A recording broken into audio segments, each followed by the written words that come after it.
you see her clamber over with these like shaking hands that are like she's trying. You can very easily tell that she's trying to aim for the right spot. She just like fully hooks Emiko's mouth, pulls it open, and John Coffee's this orange fucking energy down her fucking throat.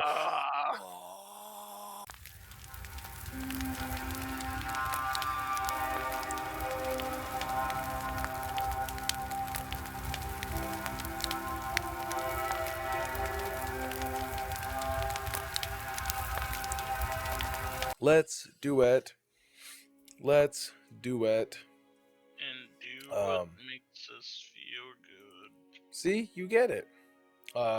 So we'll jump into doing the XP since we didn't do the XP at the end of the last session.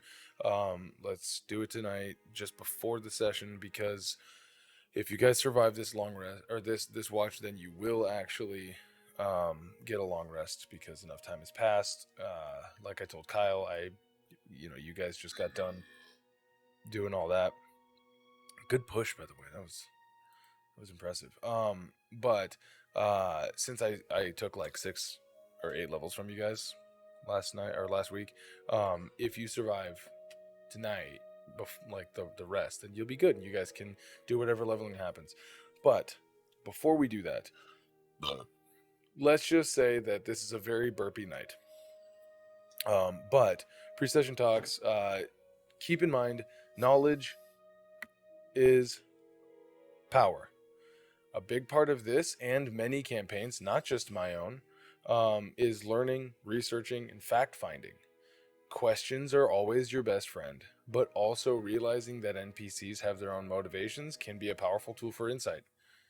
Not all NPCs are specifically supposed to be a plot delivery system. Many are people who have their own lives that they live, separate from whatever you guys do.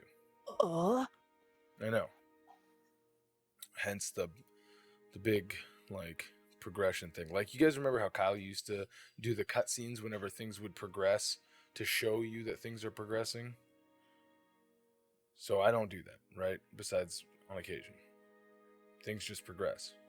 And then when you stumble upon them, who knows what state they'll be in. And then they'll progress. So, that being said, let's do a recap of what happened last week so that we can get back into the confusion.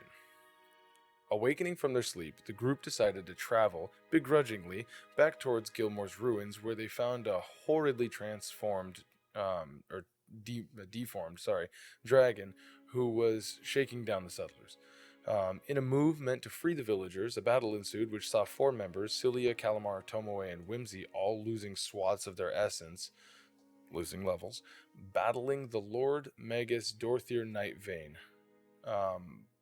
Down, he inevitably flew away, leaving the group to lick their wounds. Tomoe and Lars Hrothgar, the then leader of the settlement, got into a fight which left Lars open to Clive's blade in a vie for leadership.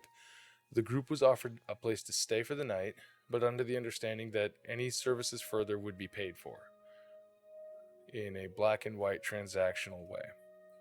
Maricel, one of the citizens, approached the group in private and healed Calamar and cured Fayte's curse. The group then decided to finally get some much-needed rest for the night, before continuing their adventuring day.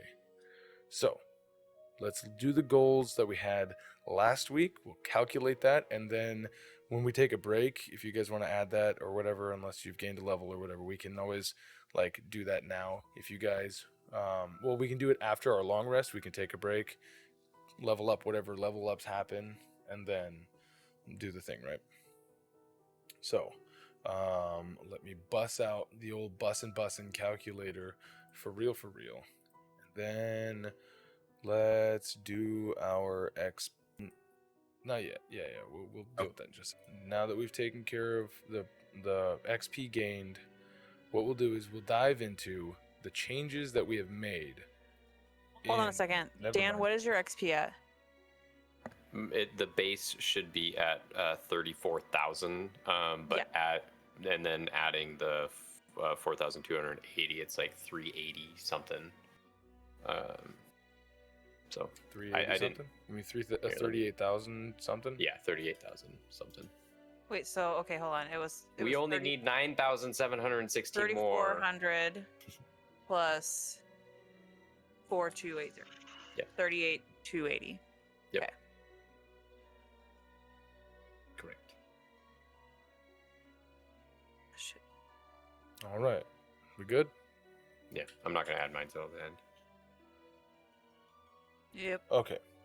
So, let's go into what our goals are going to be for tonight. Let's just keep that same rotation. Tomoe, have your goals changed at all for tonight's session? Since my goals were more or less lost, I went off of what was memory. So my session goal is find out more about the Lords of the Deadwood. My short-term goal is fend off those who would harm the humans in the Deadwoods, just because it's going to be probably a few sessions for that. Long-term goal is save the souls of my old companions at whatever cost to myself. I will not put those in my village at risk, only myself. Personal goal is retrieve my gear or kill those responsible for killing my brothers. That's a lot. I don't know if I just blacked out from you telling me that, but it sounded like that was more than just 3 goals. It would sound like that was more than like a session, a short, It was a and a long. personal. It was a last Session short, and long, a personal. Gotcha. Yeah. Cool. Okay. I was like, wait a minute. Did he just tell me like? All right. Let's go to Calamar. What are Calamar's goals? Session is stop that fucking noise. Session is help party regain what was lost. Short, write new spells. What is that, Bruno? It's a happy dog. Bruno, what's that? What's that clapping? I have no idea what you're talking about. Is your He's dog cutting twerking coke. over there? He's clapping the bat cheeks. Slide. Tap, tap, tap, tap, Yeah, tap, tap, something's slide. making. It sounds like a clapping noise or a snapping noise. Short term, write new spells. Long term, get to the pyramid. I think that's where we're heading. And then personal, develop recipe. Okay. All right. Thank you. I'm so sorry. Fayte, what are You want all of them or just our new ones?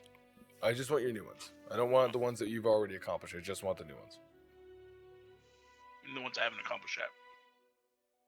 Okay, and my new long term Semantics. is to complete Deadwood quest, like the main quest there. Okay. Short session is to start exploring the Deadwoods with a plan. All right. And your short term? For Exploring the Deadwoods with a plan was your short term? that session. I haven't Okay. completed my short term. Gotcha. I that's right. Bruno. Wimsy's goals. What do we got? For Wimsy, I wrote them down. So, session still name a song after Cilia. Personal still save a soul. Long term, start into the orgy. And for short term, have someone sing along with me. Oh. Nice. All right. That sounds like a plan. Cilia, what you got for new goals? My session goal is to barter to regain level or levels back. Dope. Short term is going to be to complete Asmodeus's favor that I owe him. Long term is to find Kaioken's soul. That's like the ultimate thing for this quest. And then personal goal for me would be to figure out like what's going on with the collar and to be like free. Nice. I think that's very doable. Perfect. Well then, since we all understand what we want to do now, let's go ahead and dive right back into where we left off. The gang had just gotten done rebuffing Maricel and her offer for a soul. in order to restore the life of each of the members who had lost theirs.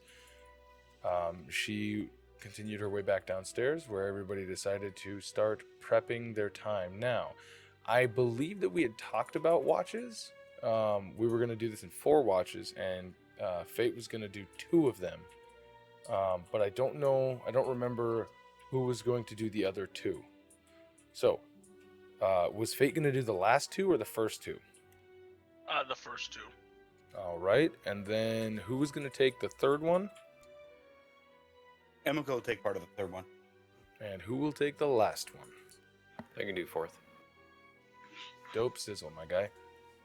So, as you guys begin to like bed down and getting everything sort of relatively comfortable, cozy,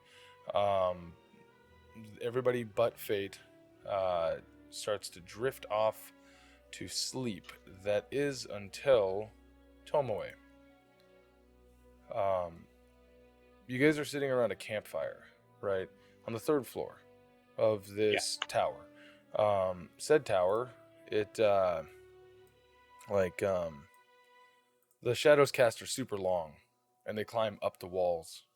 And as you guys are like going around, like getting all your sleeping bags out and doing all your ritualistic things, Tomo, you would see your shadow almost look as if it's peeling up off of the wall, as it takes a physical form of the man in black who you had previously met, with his black, like crayon black skin, his black beard that hangs down all wizard sleeve like, these massive oversized eyes that have reflective starlight. After blinking, you would see your shadow is there. It almost looks like he pulled out of your shadow, which then was like, as he turns to you and he goes, "Well, Emiko, have you reconsidered my offer?" Throughout this night, I've been reconsidering a lot of things.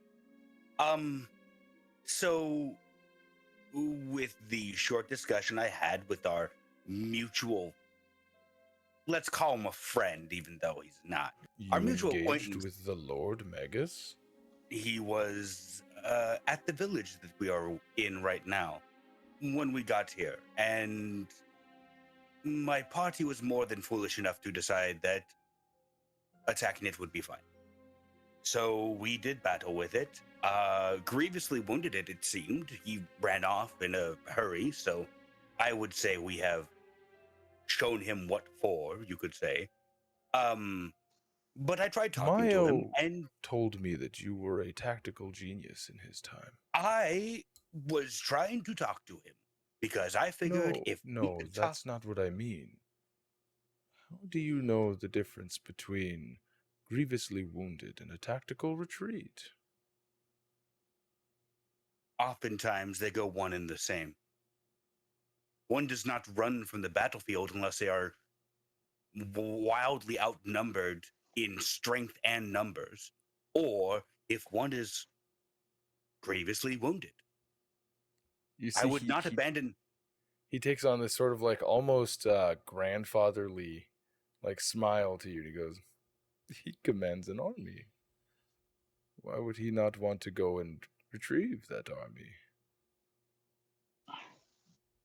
Well, that's great news to know now. Well, Now that we've picked a fight with him. Either way, so the only one in this party I would call a friend has decided that she would like you to consult us all at the same time about this. I don't know if you're amiable to this conclusion of hers, but I told her that I would talk to you. So that's what I am doing. well, isn't that interesting? Everybody, just as you guys are falling asleep, would hear, and you would see this form that is standing pretty much over Tomoe at the point, like kind of turns, and like you guys aren't asleep at the moment, but you're like kind of snuggling up and getting ready, and then this being is just here. As he turns to the no more bad things to happen. Oh God, what's that? as he turns to the rest of the group and he goes, "Well, here I am." And you guys would know that you hear this in your mind. He doesn't say any of this. Nor does he ask consent. I am going to, in my mind, go, so this is the guy that I was talking about. Does the rest of the party hear that, or does he only hear that? Nobody else would hear that. Could you just kind of just do a small ping on where he would be? So the map that you're seeing, you wouldn't. I'm not gonna give you the tactical map. You can just imagine that you guys are in some sort of weird, like almost full circle around the fire that you were at on the 3rd floor, and then Okay. he's not in the middle of you guys or anything like that, but he is just like close enough to where he's like within striking distance if you want to attack him. Okay. If Calamar if he's closer to Calamar than Fayte, Fayte's gonna kind of get in front of Calamar because Calamar is super weak right now. So he's just gonna kind of guard him and just stare at the thing. Like he's not gonna take out his weapon and brandish it. Yeah, he's just gonna... I was gonna say you did see him get fully healed. Calamar, you saw him get fully healed by Marcel. You gave the Gaal a great sword and then like 10 gold. But he doesn't have any spells, right?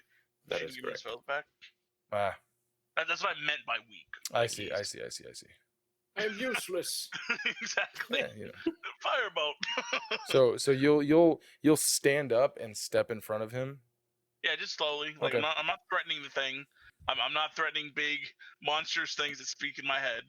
But I mean, yeah, this thing wouldn't. I'm not talking to it. For all intents and purposes, you probably, given Fayte's usual demeanor of like non-flinching stoicism, he probably wouldn't find this guy very imposing at all. He's just a regularly heighted human-looking male who just so happens to be black-skinned with a black cloak that has an upside-down trident pendant. He does have overly sized eyes. But other than that, I mean, like, just like how Calamar talks to you in your head whenever he wants to. Oh, okay. I thought it was some big thing. No, this isn't like some giant demon or anything like that. This is just a person. Looks like Matthew McConaughey from that one movie with Idris Elba. The Dark Tower. Dark Tower. There you go. That's the one. I've never seen it. It wasn't good. But no matter what, I can assume that you're gonna, because you've been rather protective of Calamar since the dragon fight. So you can still move in front of him if you. Yeah. I'm just trying to think if I'd say anything to this dude. If he would. Well, as you're thinking about that, he would turn to you guys, and you can see he doesn't like turn his body, but he like has turned his head. So his body is still facing Tomoe, but his head is kind of like turned to you guys as he's like, in your mind. So, Emiko here says that you all would like to have words with me. Please. I have no need of you. Unless you wanted to help us with one of our quests. She said something of a female. I can only assume that, and he looks to Cilia. Yeah, also Cilia. I just wanted to make sure that there was no discrepancy in the information that was given to her and then passed on to us. So I want to hear what it is that you want, and what do we get from it?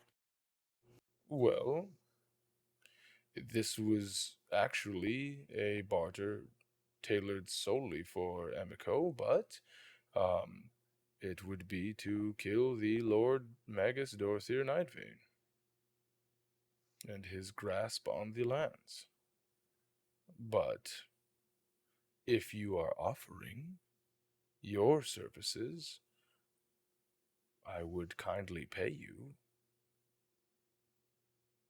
So you believe that Tomoe on her own could kill this thing? I I've said no such thing. I merely offered. How it gets done, I do not mind. Whether or not she acquires a wizardly wish spell, or whether or not she somehow cons another lord into killing the worm, I don't care.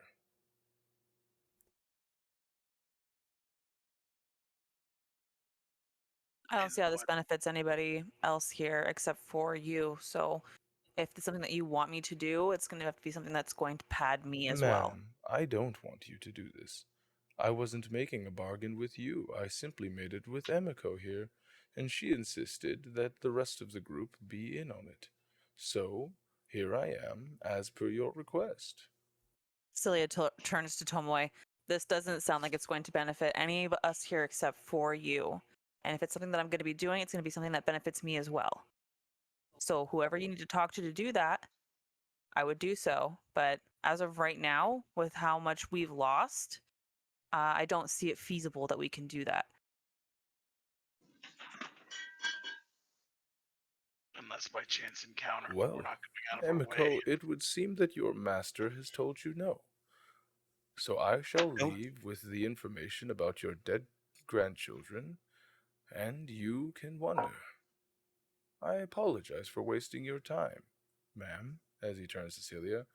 The rest of you, I bid you adieu. Remember, the Black Veil is always here to give you their gifts of magical abilities when you simply ask for it. And Would Cilia remember anything about the Black Veil? she wouldn't have been alive, and she would have been imprisoned when they came up.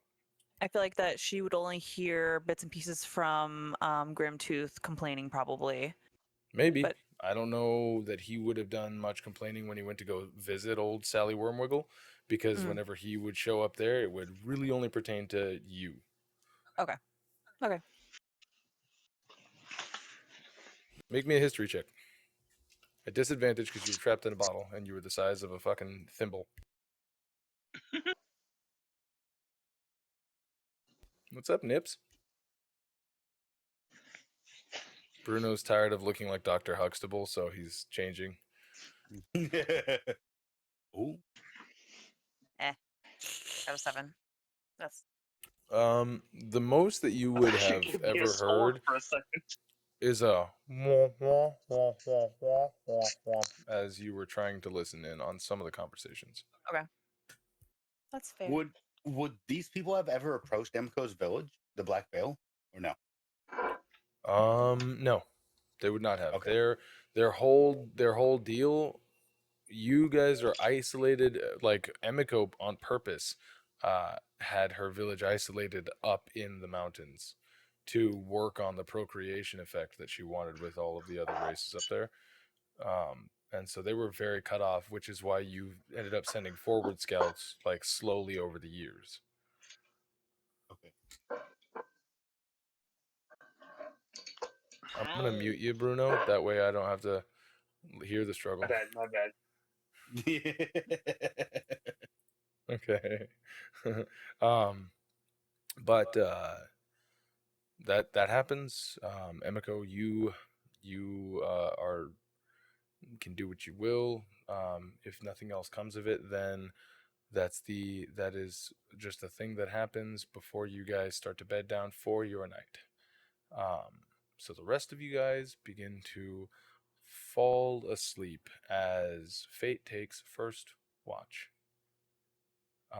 Fayte, go ahead and roll me a D100, please, and a perception check.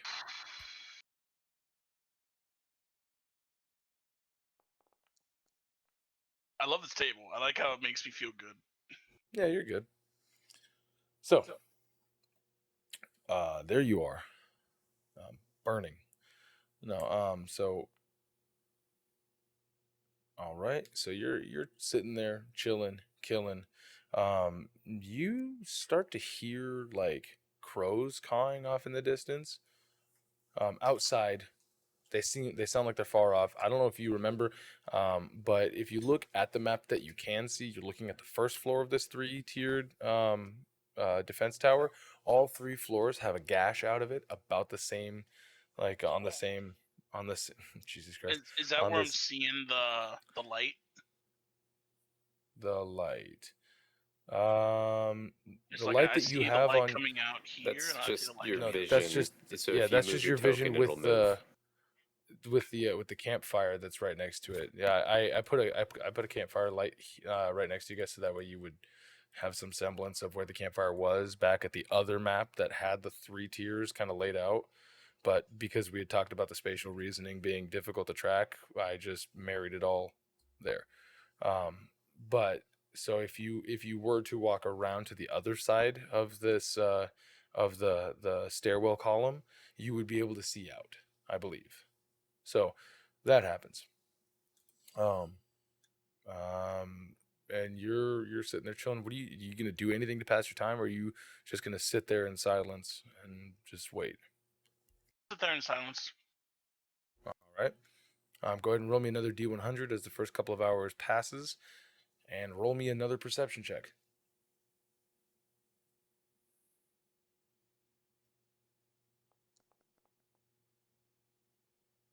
Nice. Nice and tight, nice and tight. Waste all my luck right now. All right. Roll me another perceptione, por favor. Dope sizzle, majizzle. Cool. Cool. Give me just a second. Cool. All right. Dope. So your second watch is going on without a hitch. You're feeling good, feeling great, feeling good. And then it ends. And now it's time for the next person to take their next watch.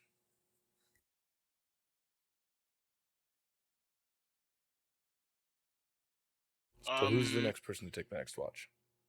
Me. Tomoe, Emiko. I wake up Tomoe. All right. I sit down by the fire, and I get back my meditation. Sweet. My trance. All right. Tomoe, please, my lady. At this point, it's been about 4 hours. Please don't give yourselves a fucking short rest right now. That would be awesome if you didn't do that for just this moment. So you get a 56. You're good. You're fine. You're great. You're wonderful. And then give me a perception check, please.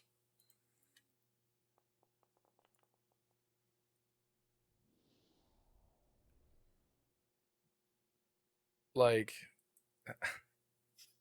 I'm gonna go jump off a cliff now. Come on, man. You don't need to find a Please? cliff. We're on the 3rd story. Okay. Tomoe turns her back towards the group. I love you all, and then follows off. So, an angel. By the way, I don't know if you know this. If you guys go into your settings, your audio video advanced settings, you can actually take off that auto cut off. The thing that like cuts your mic when there's like sustained noises and shit like that. So like when you go, see how mine doesn't do that anymore? You actually turn it. It's called like crispy or whatever the fuck it is. You'll see it. It's anyways. So you're doing your thing, and several hours have passed, right? As you're sitting there, are you doing anything while you're sitting there? Or are you just also sitting, staring at the fire? Tomoe is currently contemplating everything. This last day has been revelations upon revelations, and fun ones too. So I can only assume that that's why you rolled the 1 on your perception. Yeah. Tomoe is too busy. The mind gets bored really easy, you know, especially if you're just like sitting there staring. Yeah, you know, like the same static images. I could totally understand that. So that's why it's so like startling to you when Clive comes up the stairs and unrolls out his sleeping bag, gets on top of it, And you would see, like, he faces towards the fire, and he's just, like, looking. He looks at you, he's like, hey, Emiko, how's it going? I Tomoe. I quite honestly don't know. I was summoned to be here, and I wanted to be here once I found out Cilia was here, and there's a chance to get my weapons and armor from days when I was a hero, and I'm constantly being reminded that I am not a hero. And it's quite a drastic pitch change, I would say. Well, you know, and then he looks, like, visibly exhausted. Like, big bags under his eyes. He looks like he freshly got done sweating. As he's like, oh, you know what they say.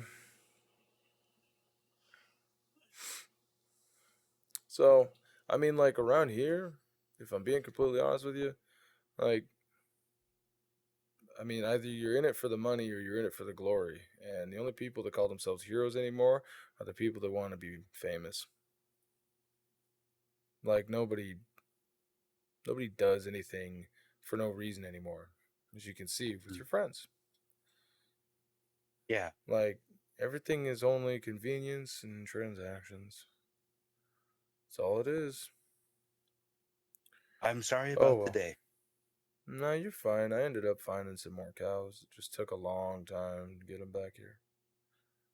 I don't want to keep you up. I understand rest is important. Yeah.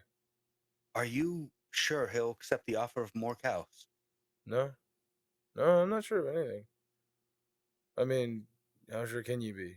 The guy looks like a giant worm mixed with a dragon. Like, he's disgusting, but I heard he was human at one point, so maybe he'll listen to reason. Who knows? Maybe he'll just come back and eat everybody. I don't know. But I'm sure you guys will be there to do something.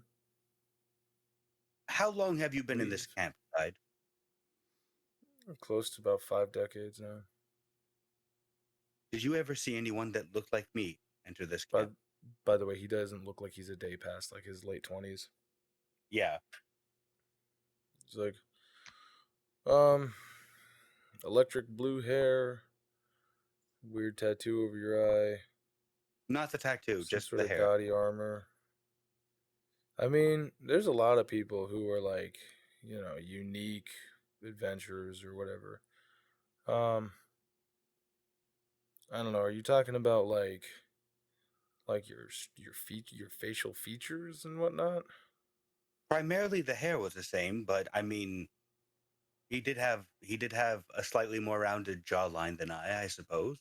I mean, every tiefling worth his weight is gonna have some sort of weird electric blue or highlight pink or whatever, like hair color.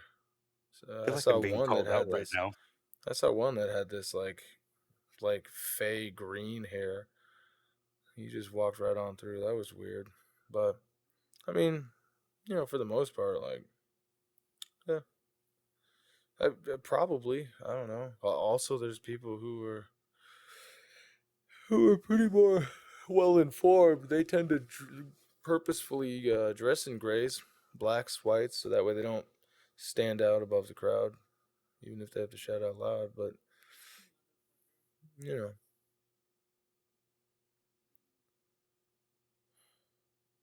Go get some rest. I'll keep watch up here.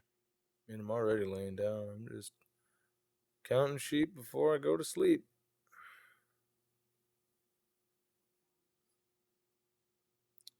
And then you slowly hear him start to like snore a little bit as he's like out. And then I think roll me a d6, please.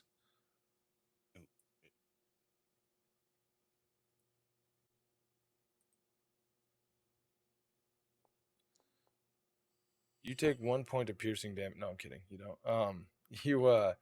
You so The only other thing to happen during your watch is that also, um, Candace fits in your mouth, um, comes over and likewise lays down. She looks at you like, hey. She also takes a nap, like lays down, bedroll, all that stuff. Beds down. And then your watch is ended with a burp exclamation point. What do you got? So who's next? Calamar? You gonna I go am wake up next. Calamar, or are you gonna let him find out on his own? I'll wake him up. Just tap his shoulder. Ah, is it my turn? Anything Yes. exciting happen? Clive and Candace are sleeping with us this Oh, wonderful. evening. I guess this morning now, almost. Tomoe, I must Yeah. say, I am truly sorry for what happened with the worm dragon, wiggly guy. I communicated with the old leader who got stabbed in the throat and asked him if it would be a good idea if we attacked this thing and killed it. But I broke protocol, and it cost me more than just pain. It cost me my friends getting hurt. This is You got me. hurt as well. I did. I Yes. got very hurt. Don't take this as anything lying down. It's hard to explain in simple terms, but we used to charge headlong into battle all the time. Oh, so you understand. I start to put a hand on the leg. I'm glad that you're not upset, because I still truly feel bad about this.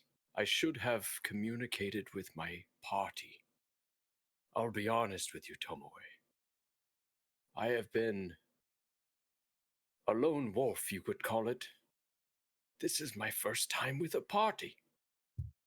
I have always slunk around near settlements, changed my form, simulated myself with the populace, and then ate someone's brain and then ran away. This is all new for me. Voting is all new for me, but I will get better. I will communicate more appropriately next time, so that this guilt washes off of me.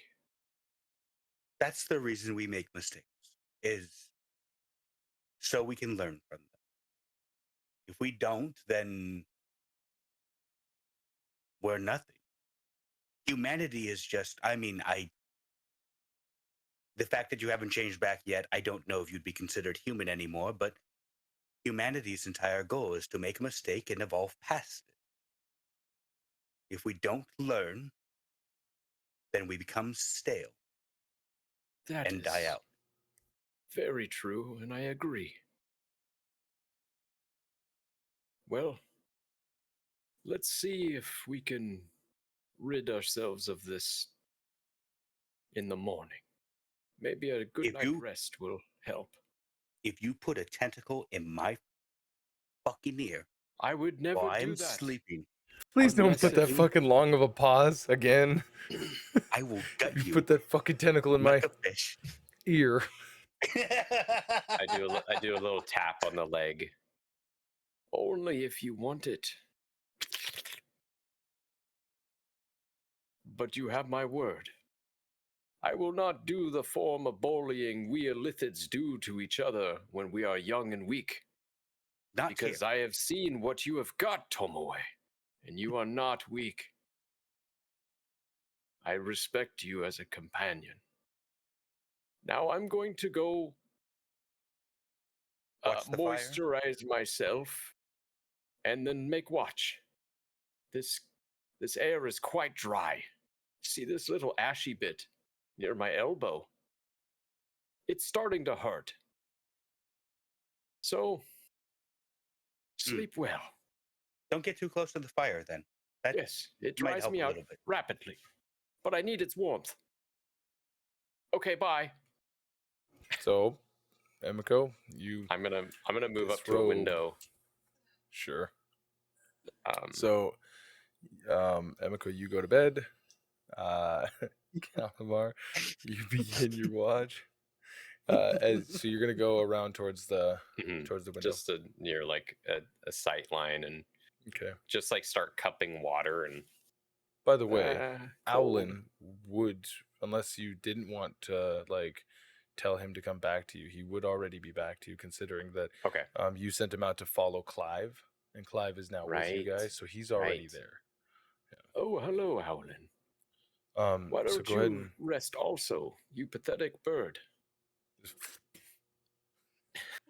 it actually looks like you just see it looks like he just turns inside out. As you, I don't know if you're putting him away or not, but Yeah, it just. yeah. Go ahead and roll me a D100, Okay. and please roll me a perception check. La, la, la, la, la, la. I'm La, la, la. good. You're good. You're good. Fine. No Wonderful. problems. Decent roll. Thank you. Even better now. Now that you've rolled that, you're good. We're good. So Why is everyone not breathing? here's what happens. You all die. Just gonna throw it out there. No. As you're looking out overhead of, oh, that really doesn't want to show you anything, does it? Move close to the edge, please. The north edge. Oh. I'm just gonna take this fucking wall out then. Sorry. But as you move out and over, you would see down below the foot of the the tower, you would see 6 cows in total, standing. They look odd. They look more like a cross between like an ox and like a woolly mammoth. So they have these tusks that kind of come out sideways. They have like this really thick fur that goes all the way down to the cloven hoof, which is just like massive. These things are relatively large. Like, I can't hear you. Brahmin before they got all radiated. Kind of, yeah. They look like cows on steroids. Like they're really huge. And there's 6 of them standing there. They're not making any sounds, but they're standing there. They're all tied up to each other in clusters of 3. And then you would see the bodies, like the pieces of bodies. So there's 3 barrels at the bottom, right in front of these cows, and on top of each one is a head of Lars, the head of Gruntak, and then the head of one of the drow that died in the fight. That died. Yeah. And those are all sitting up in almost like a presentation sort of manner, like set out. So you would also notice at this point that you see Danica, not Clive. Get back there, you son of a bitch. You would see Danica outside, talking to a very small retinue of what very clearly look undead. The fella that you see at the helm of this, well, first the first thing that you see is this big hulking monster. It looks like it's ad hoc with just like armor sticking out as like, it looks like hedgehog spikes made out of old battle-ridden or battle-worn weapons. And you see these several bodies. There's 6 bodies on the back of it, 3 of which are actually the clones. Mhm. Sorry, all 5 of which are the clones that you guys have killed of yourselves. And then there's one that's just some other person. And you would see standing at the helm of this sort of group of people is this one very clearly undead being who is having a conversation with Danica. And then from the back, you would see he's flanked on either end, just to the back, by these 2 guards that almost look like, from the waist down, there's nothing but this like blue flame. But then from the waist up, they have like armor, and they're both holding pikes. And Cool. attached to their pikes is this sort of like almost like translucent light, like like leash that goes to a collar around these semi-transparent like incorporeal spirits. Yeah, ghosts. slaves. Right?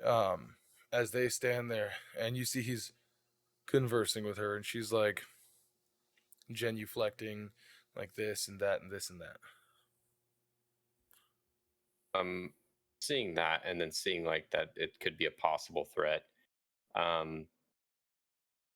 It doesn't look like she's like confronting them at all. She's not like begging for her life, and she doesn't have Right. weapons out or anything like that. She is talking, but she's doing a lot of Italian hands. You know what I mean? Like a lot of using her hands to talk. Yeah, and she's like, you can hear a look it up. Look at a Peppo. I'm gonna come up to this red guy over here, the hobby gob, and He's actually downstairs. Sorry. Again, I have all of these people are stacked up. that makes sense. Currently on the top floor is just your party, Candace, and Clive. Okay. Then if everyone's sleeping, I'm just gonna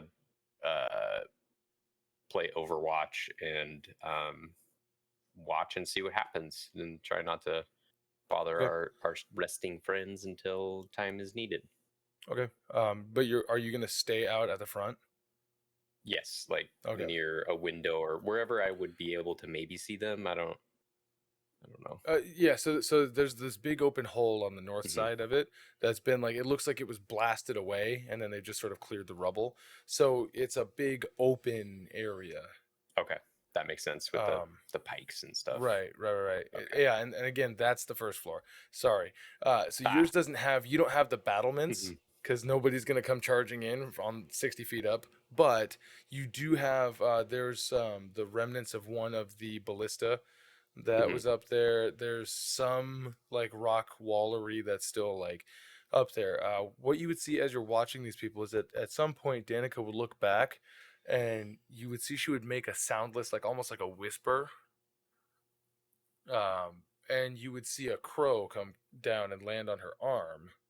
And then she would send it off and it would actually come right up to your floor. And as it does, it flies right past you. And you would hear very quickly, you'd hear, God damn it, I just got to sleep. And you would see Clive kind of, sometimes looks, he's like, oh, hey, morning. As he makes his way down, really quickly, you would see him come out, and he would just, you would hear as he like enters, like, no. He's like, I'm sorry. These are spoken for, as he goes to walk out towards the guy.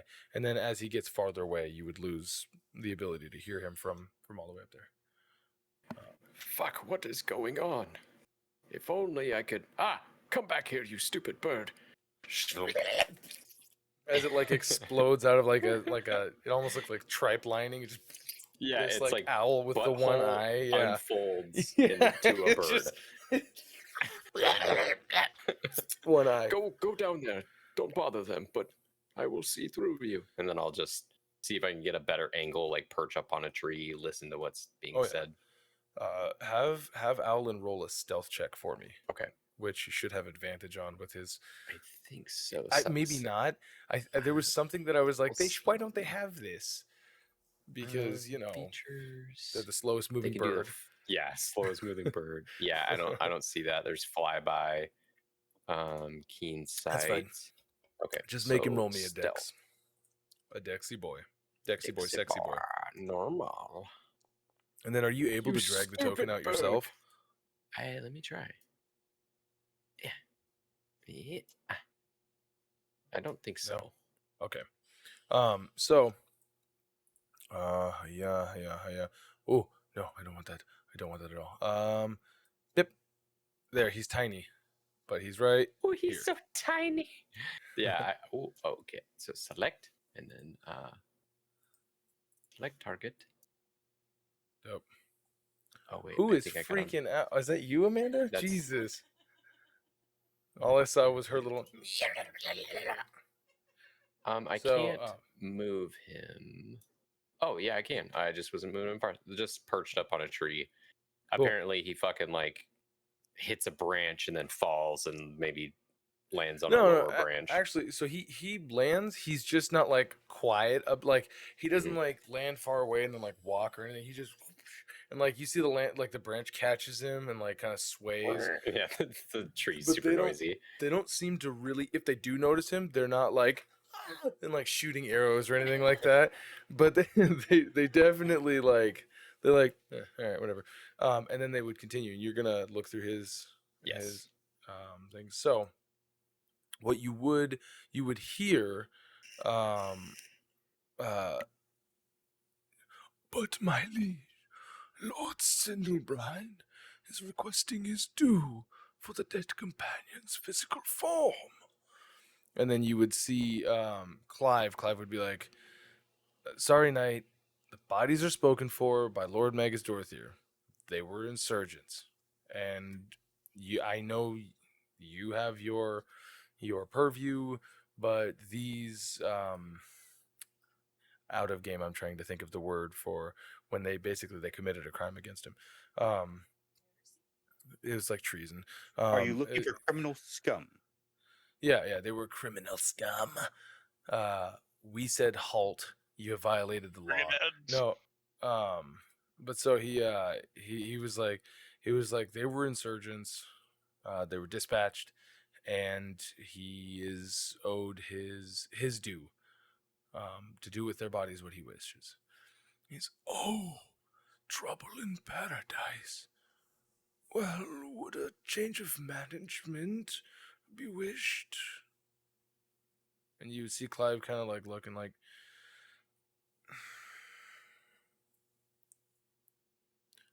no offense, good Lord. And then he stops, and I want you to roll me a luck roll. You're gonna roll me. Basically, it's a luck D100. roll? It's just a D100. Oh.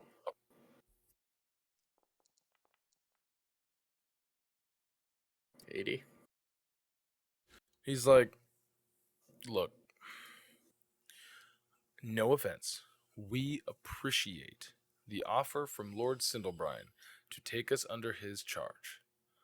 Unfortunately, we are not in control of who governs the lands that we currently reside on. That would be between Lord Sindlebrine and Lord Magus Dorthier. I apologize, but you must understand the laws that govern this land. And he goes, wishful thinking. Nevertheless, I shall return to the manor now. Should the need arise, Lord Sindlebrine is never far behind death. And you would see Clive kind of nod, and he's like, yes, I remember. Thank you, Sir Knight. Danica would just kind of look at him, and she'd be like, okay. I'm surprised you survived the night. They all seemed rather aggressive towards you. He's like, I'm too tired for this shit. I don't have any. God damn it. And you would see he turns and like starts to walk off from Danica, and then she looks up at the owl and she's like, ew. Because it's a, one-eyed Single-eyed. fucking, yeah. Its bird tongue is like permanently out of its mouth to the side. Yeah. She's just like, ugh. Fuck. And then she turns and she goes back and just starts like tending to the heads and the barrels of meat and the cows and whatnot, as Clive makes his way back up, and he's just kind of like, hey. Oh, what?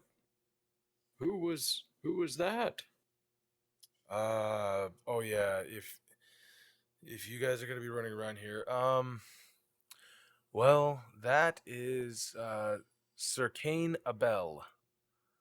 He is first knight of Lord Sindlebrine.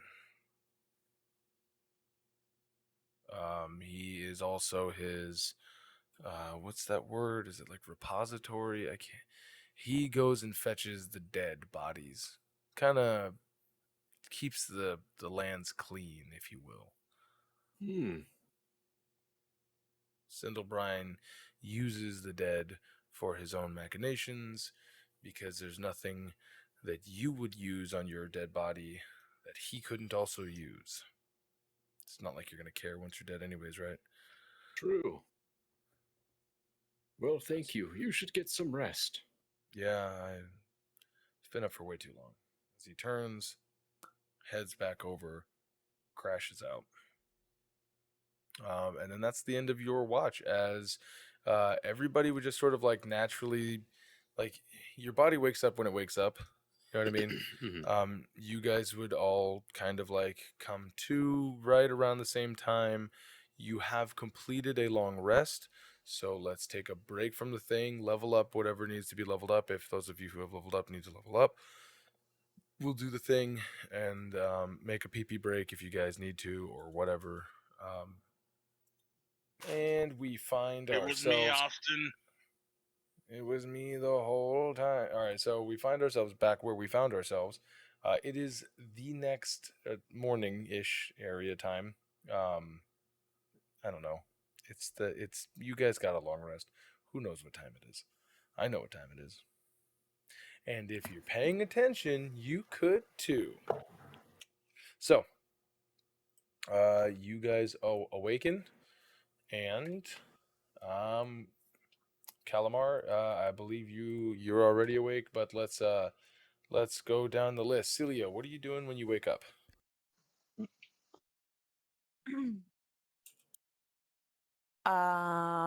She's just pretty quiet when she wakes up. She's still irritated from the previous day and trying to think of a way to fix it. So she's just kind of quiet, but it is visible that she is like irritated. All right. Wimsy, what are you doing as you guys are doing your morning preparations? Before Wimsy wakes up, I would like to roll the dice to see if he changes form. Perfect. Roll me that d20, bye. Unless you would like to. I would like to. What would you like to change I know to? I can do it willingly. Yes, you can. Are we able to do it random? You want to do it random? 1, 2, 3, 4. Yep. Roll me a d4. On a 1, Okay. you stay your current thing. Sure. Anything else, you'll have to go to D&D Beyond and change your thing. 2, you are now Harmony. Oh boy. Which I believe was the summer? No, that's the No, fall. it's fall. That's the fall. So go to your edit character, change it from your spring to fall, and then I will update your D&D Beyond as what does Harmony look like? As you're wearing all the same shit, but you look physically different. Harmony, instead of like the green grass skin, it's more of like this warm orange, like kind of like almost like a tan, but you can tell it's obviously not a tan. Hair, instead of like it looks like, instead of locks, it looks dreadlocks, it looks like grass and leaves. It's more kind of like almost bed hair, like it's a little frizzy. It almost looks like, like leaves on, a big pile of leaves. Dope. So bone structurally, he looks exactly the same, but his colorific features have changed, and his hair has changed to suit his abilities. As you guys would all notice, not the same Wimsy. Does this happen? I mean, this hasn't happened yet around us. Is this supposed to happen? Who are you? I mean, I know who you are, but like, you aren't Cilia, look as fetching as always. It's me, Harmony. Although you may not know me by that name, I am still the one you called Wimsy. But I am now called Harmony. Hello. You Is silly kind of goose. like is like you silly. She's like wide-eyed and like kind of like she's doing mental gymnastics right now. This is something that she's Harmony kind of just walks up while she's just doing all that. I'm like, oh, you still asleep? Oh, silly! And I did a little boop on the nose, and I just walk past her. Cilia doesn't even move. She's just in shock right now. All right. Fayte's writing in his notepad. Furiously scribbling. The Eldrin has changed. I must. Fucking all right. Anything else that Fate's doing? Well, like his morning routines, the like, all of that. Well, when he woke up originally, he would have been like, I'm back. Like I finally feel rested. I believe And then that whole thing would have been ruined by Harmony. Just like, Yeah, you're like, all right. What I are you? didn't know that they could do that. That's informative. I should tell my clan. Nice. All right, Calamar. Calamar's nearby. He's not really taking much mind in the difference of a Wimsy harmony, but he is going through his things and putting aside everything that he thinks might be of value. And then as he's doing that, he looks up and he's like, why is your skin like that? Harmony Wimsy?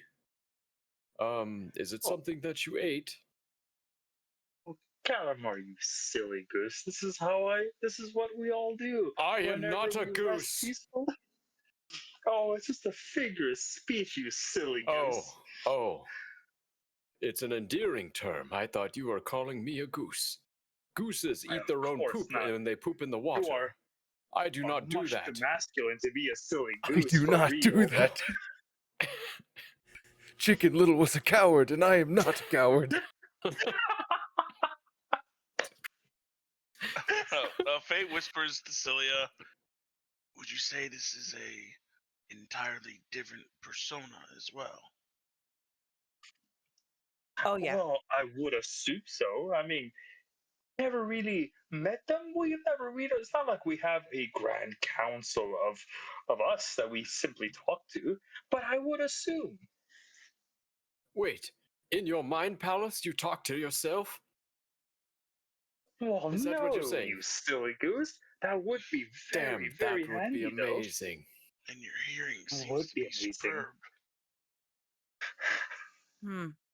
Well, do you remember what happened yesterday? Or the day before, from Wimsy's Well, point? yes. Just because I change attitude doesn't mean I lose all memory. Oh, good. Everything. I'm still the same person, figuratively speaking, of course, because obviously the way I am now, I am just fabulous. That is amazing. Are your skill sets still the same? Or do you just change entirely? But at the core, you are who you are. You know what I mean? Out of game or in game. So, out of game, your face step changes. You can choose up to 2 creatures when you use it, or immediately after. You can choose up to 2 creatures within 10 feet of you. Must succeed on a Wisdom saving throw or be charmed by you for a minute, or until your companions deal damage. That's how your fate step changes. Nice. And So you're I just changing the believe- race. It's not necessarily he's a completely different class. No, yeah, he's not a totally different class. He's Choosing just a race. yeah, he's a sub race. Can I believe that change is my, the difference. Can I change, like, you said you change it from spring to fall? How do I go about that? If you go to your edit character, you go to your race, and then you go to your sub race. You could change it.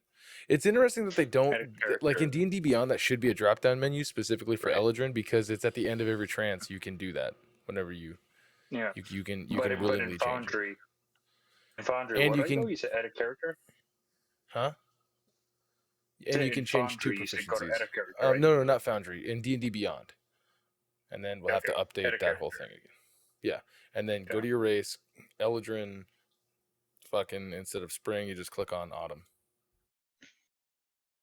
Let's see, change character settings or change sheet appearance. It'd be character settings. Okay, let me go here really quick. Just get this out of the way. Whoa.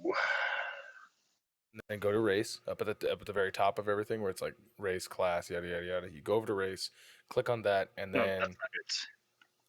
I think it would be change sheet appearance, because I go to character settings and it takes me to something else altogether. When you go to character edit, should take you to the character builder. Yeah.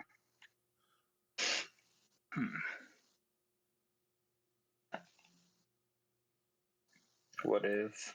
One sec. So now that that's done, that happens. Calamar asks the question. You say the thing. Emiko, Tomoe, Emiko, Tomato Tomboy. What are you doing when you wake up? How would we flavor the lore master spell? Would that just be Tomoe opening a book and So- knowledge in all of our minds? Are you willing to use your lore master player ability? Yes. So here is what is going to happen. You tell me what it is exactly that you want, a person, place, or thing that you want to know the history of. Tell me, can a thing be a makeshift organization, such as, i.e., the Lords of the Deadwood? So Question mark? you would like to know the history of the Lords of the Deadwood. Yes. All right. Here we go as we finally 50 sessions into getting it, we're going to use the first iteration of all of you simultaneously. What was that, Josh? Yeah, come on, say it. Say it. Just gonna Say rub it. me down like that, huh? Yeah, I'm gonna See how fucking it rub you is, right Anthony. down. Rub me down. Now, Rub me down harder. Do it. so in game, all of you experience this jolt as if somebody just punched you straight in the chest. Your eyes go white as your consciousness is sort of morphed into one being at this point in time, and you feel your body launching up towards the skies. We didn't vote on this. The whooshing that happens, like, you can hear audibly. You can't communicate with each other. If you try to talk, you find that this is not the same sense of consciousness, as you all sort of embody each other as you're,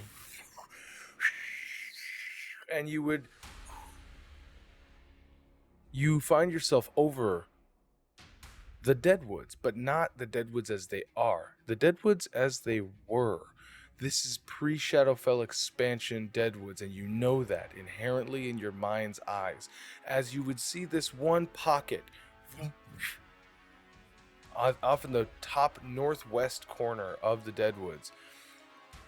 You see hellfire come out from inside of this pocket. Demons come out, devils come out. They begin killing each other instantly. And you see the farm, like the farmers around, the locals, all of the peasantry around. They begin screaming, shouting, and running around as these devils are killing anything and everyone, including each other, in this massive chaos. One pit fiend, this massive 15-foot tall, all red being, wielding this mace that looks like it's made entirely out of shadows and flames, comes in and goes, and you see black lightning spread out as a secondary pocket opens up and ravens fly out from inside of it. And you would notice this slowly ever expanding black, white, gray, like colored filter, if you will, start expanding out from everywhere except for this one hellfire pit.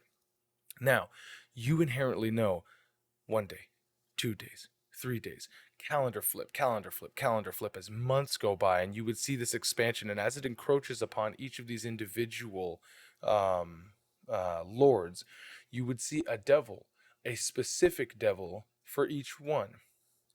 There are 3 in total that you see as they approach these various manors and so on and so forth. By the way, in the old Deadwoods, you would know that this place used to be called Haya. This place was not called Friashad. This was the other place. I will get back to you on the name in just a second. But you would see this almost looks like a dragon mixed with like a Yatra, the fucking predator. Like it looks like a dragon with like these colored braids as it comes back. It's humanoid looking, but with a very dragon non-humanoid face. Comes in with a staff, and it's blue with these blue fucking dreads that come back. This staff is like wreathed in what looks like a 5-pointed star, and inside of each point is a different color as it comes. And you would see the you would see the first one say, "Time for a quick break." So, as you guys see, encroaching across the first thing, this giant, like, at the time, it looks like it's made entirely out of white marble with these super intricate, like, grapevines that go all the way up, like 100 feet or so, all the way up to the top of this white marble obelisk that comes up. And you would see the gray, black, and white spread to it. And as it does, you notice that it's just destroying all vegetation across the lands. As the undead hordes are being driven out by the devils that are fighting the demons in this sort of like blood war on the prime materium. As it spreads out, you would notice this dragon Abishai as it approaches. The front door explodes in, and immediately it is beset upon by Lord Theovan Aurelian. Yeah, Theovan Aurelian. As he starts throwing every spell that he has, and this thing is just as it comes, he goes, "No, I come to you with an offer." And he's like, "What could you possibly offer me?" As they're doing this like wizardry battle. And he goes, the devil looks to him and goes, "Join or die." He's like, what would I possibly get out of such a bargain with a devil? He's like, "Power, immortality, and your people will not be consumed." And after this sort of like struggling and fighting, he goes, "Fine, I concede. What is your greatest wish?" And he thinks about it for a moment.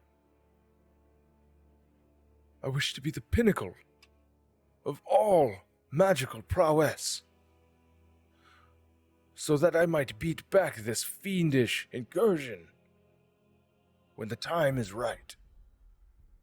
"Noble." And you see, "Your wish is granted." As you would see the similar like Indiana Jones fast forward decomposition of this body, as if leaving just a floating head that bursts into flames, and the eyes that were once human are replaced with these 2 gleaming emeralds. As it is, "Thank you." And it in a gout of flame. The next stop. Not a pyramid at the time. More closer to what are those gardens from like the Greek or Roman times called? One of the 8 wonders of the world. The Hanging Gardens, Babylon. That's it. The Hanging Gardens of Babylon-esque. This massive open area where the people are all wearing relatively like togas, right? You see farms, cattle pastures and so on and so forth. Out of nowhere, like something out of what the fuck is that game called? What's the game that you guys are playing right now? Diablo. Like something out of Diablo. You would see these cows literally just stand up on their hind legs and begin mauling and goring their farmer masters and the cattle ranchers. Screams happen. More of this black, white, and gray spread. And this is like weeks later. It has spread to this point. You would see this sort of like wiry man come out, and he's got in one hand this curved sword, almost like a short sword, and in the other hand he's got this like small round shield. As he comes out and he comes to fight, he begins fighting and sneaking and whatnot. And what you would see is likewise this sort of like almost like a minotaur-esque demon. What are you guys doing over there? Watching Bruno. I'm trying to figure out if Bruno's in pain or if he's laughing his ass off right now, because it looks like he's about to like. Josh has his eyebrows going today, but that being said, as this guy is coming out and seeing all of his subjects, you would know inherently that this is Lord Manaman Xixis. And he's out and he is destroying these cows, and as it turns out, every time these cows kill somebody, they raise up as a zombie, and he begins to be overwhelmed as you see his royal guard come in and begin attacking as well, and they're being beaten back into these hanging gardens. And when they get into there, this massive, like a 15-foot tall, give or take, like pig devil, it looks like it almost has like cloven hooved feet, comes up to this big like roadhog from Overwatch like gut, and it's got this sort of like it's got a mask that looks like it's made out of a skull that is not of anything that it could be, as not Orcus the Lord of Undeath, but a devil clone of him that you don't know the history of. The Lord of Death, Orcus, is a demon lord, and this is a devil version of the same thing that has been created. Approaches. My army's going to kill you soon, and you will raise as a servant of mine.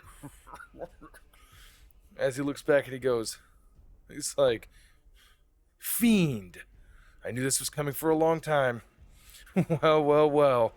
And you see he pulls like a cartoonishly large like lever, as you would just see these like these Greek urns sort of like from up above on top of this upper shelf outside, and splashes down this holy water on this thing as if and he just,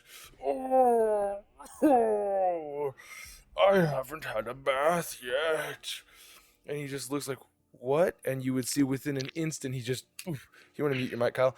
In an instant you would just see this huge force field just go and wreck everybody around him, as he just, well, one-on-one, shall we? And he's like, no, wait, please.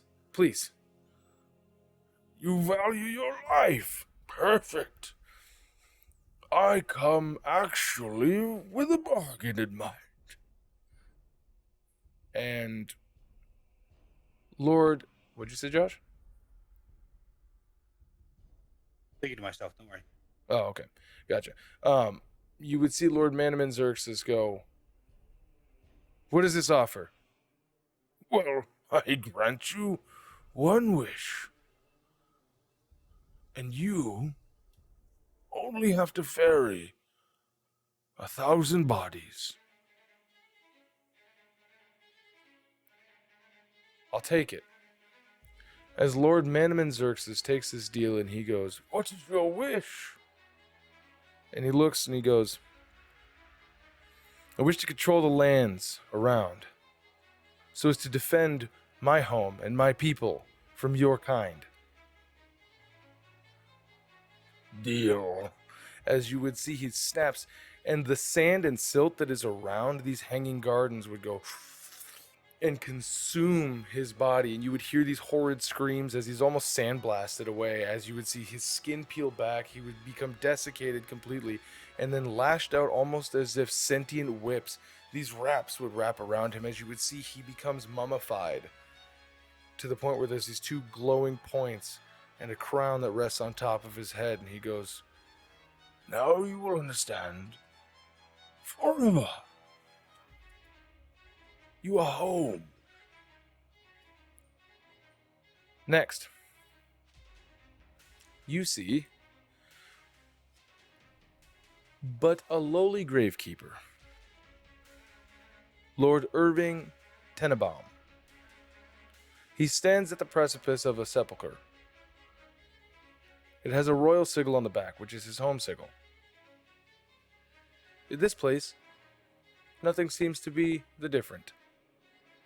Approaching from outside of the gates is but a single devil. Red-winged, short-cropped hair, like fire-red skin, light yellow eyes. He approaches in full plate mail. "I thought you of all people would put up more of a fight, necromancer." As he kind of, well, this guy kind of looks like what you would imagine, like, you know, the head of Gulamon, like bald, kind of horseshoe, and a slight beard, so on and so forth. I think so, right? No, I thought he was bald-headed with like a slight hair horseshoe on the sides.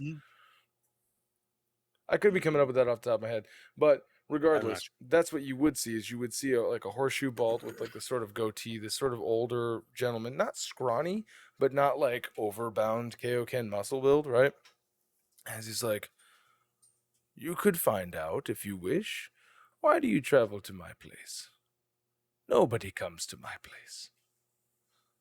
And he goes, "Well, the lands around you are dying. Simple. To be consumed and forgotten. Unless you wish to make a deal. What are your terms?" "Terms are easy. We only need you to provide us with 200 fresh corpses every year for the rest of time. Simple." Lord Irving Tenenbaum goes, "What do I get out of it? I will grant you one wish." And Lord Tenenbaum looks down and goes, "I will need sight. If I am to complete this, I wish to be able to see all of the lands around. Not just the Deadwoods, but beyond. Many eyes. That is within my purview." Done. And you would see a quiet death happen of Lord Tenenbaum as he heart attacks and collapses. His head detaches from its body as it rises up and begins to stretch and elongate, and you would hear almost like the echo of a scream coming from a like a sourceless scream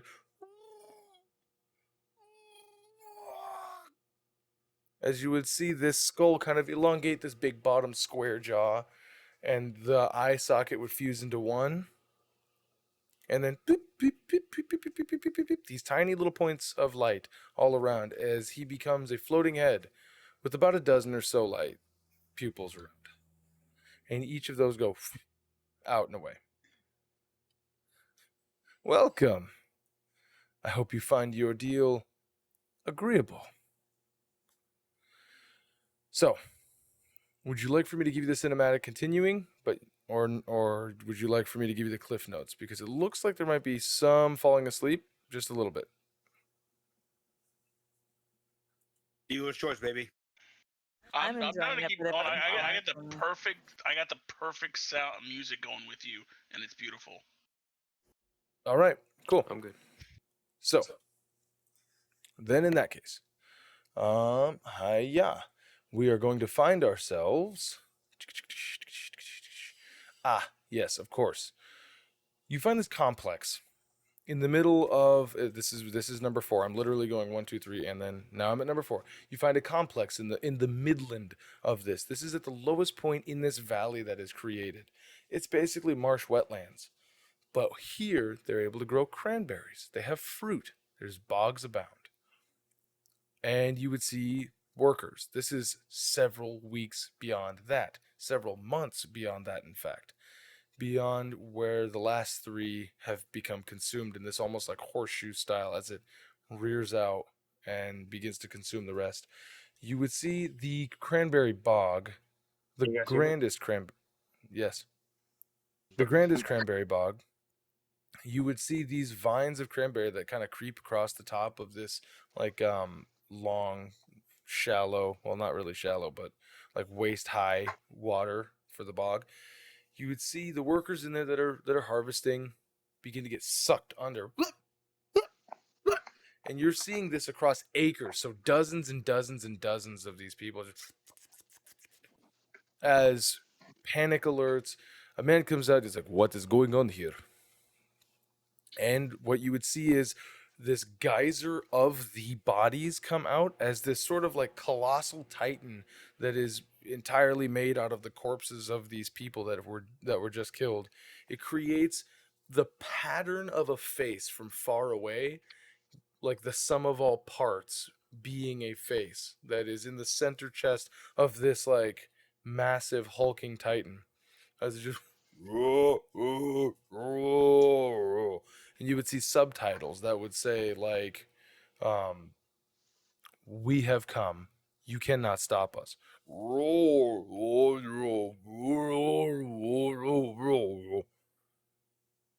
But all must not be lost for you.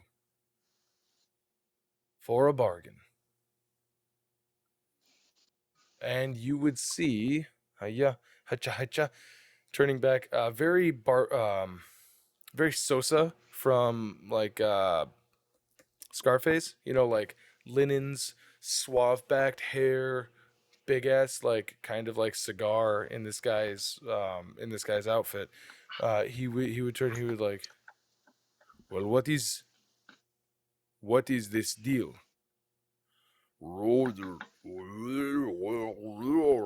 The subtitle again, reading, "If you do not wish for your people and your lands to be consumed, bargain for your most wanted thing." I'm losing track of my own fucking grammar, right? And he says, "Okay, I wish to be able."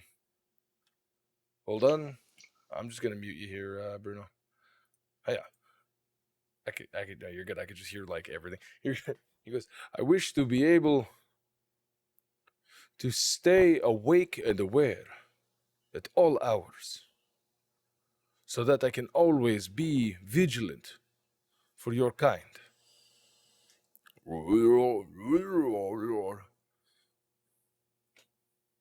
Perfect. Welcome, child of the night.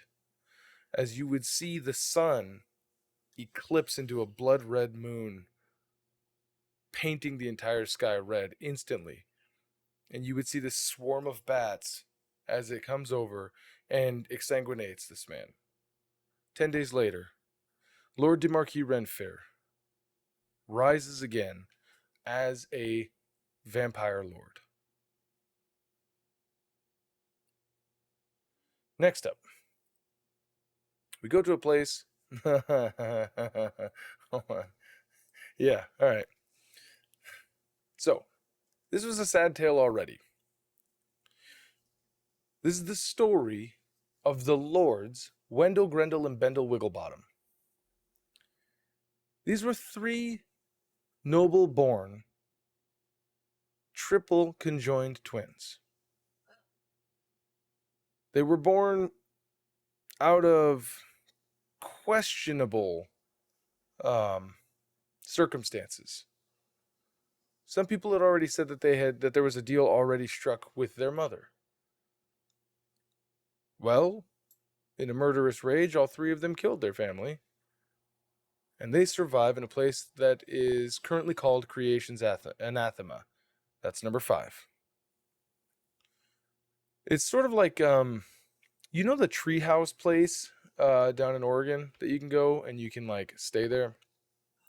This is a place of like massive, almost redwood-like trees where they own the upper areas. What their family used to be is loggers. They used to own the largest swath of forest for logging, but that dried up well before they were ever the lords of this area. Now they more or less held it for title. Sitting in their empty house,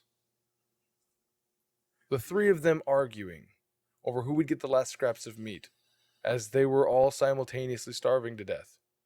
But with no heir to take over, they did not know to what their fate would be.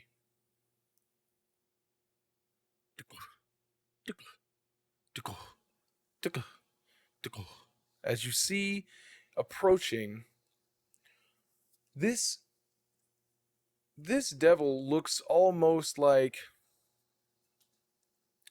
a hag. What you would consider green skin, that whole thing. That, except blue skin, dressed almost in gypsy clothing, with like these various rings that would jingle in time with her step, but her step was always off-timed as she these big hunchback growing off of her back, this giant like what's that the man purse called, the satchel, that she likewise deformed. She enters the door soundlessly to a black, dark, cold interior. What do you want? Yes, tell us now, hag. We know what you are. Please, don't fool with us. Too many have done so already. As the hag enters, this one big, bulgy, almost Fomorian eye as she looks at them and she goes, Well, if the lords are going to die, who shall take their place? Would you like to fall from grace with those sad looks upon your face?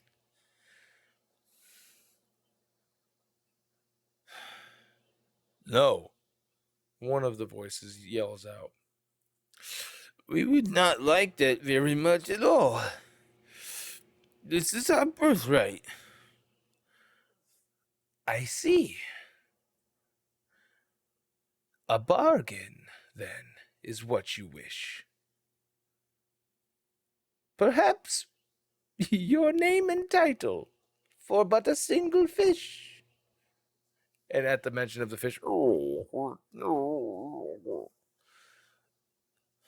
I believe I speak for my brethren when I say, fuck you.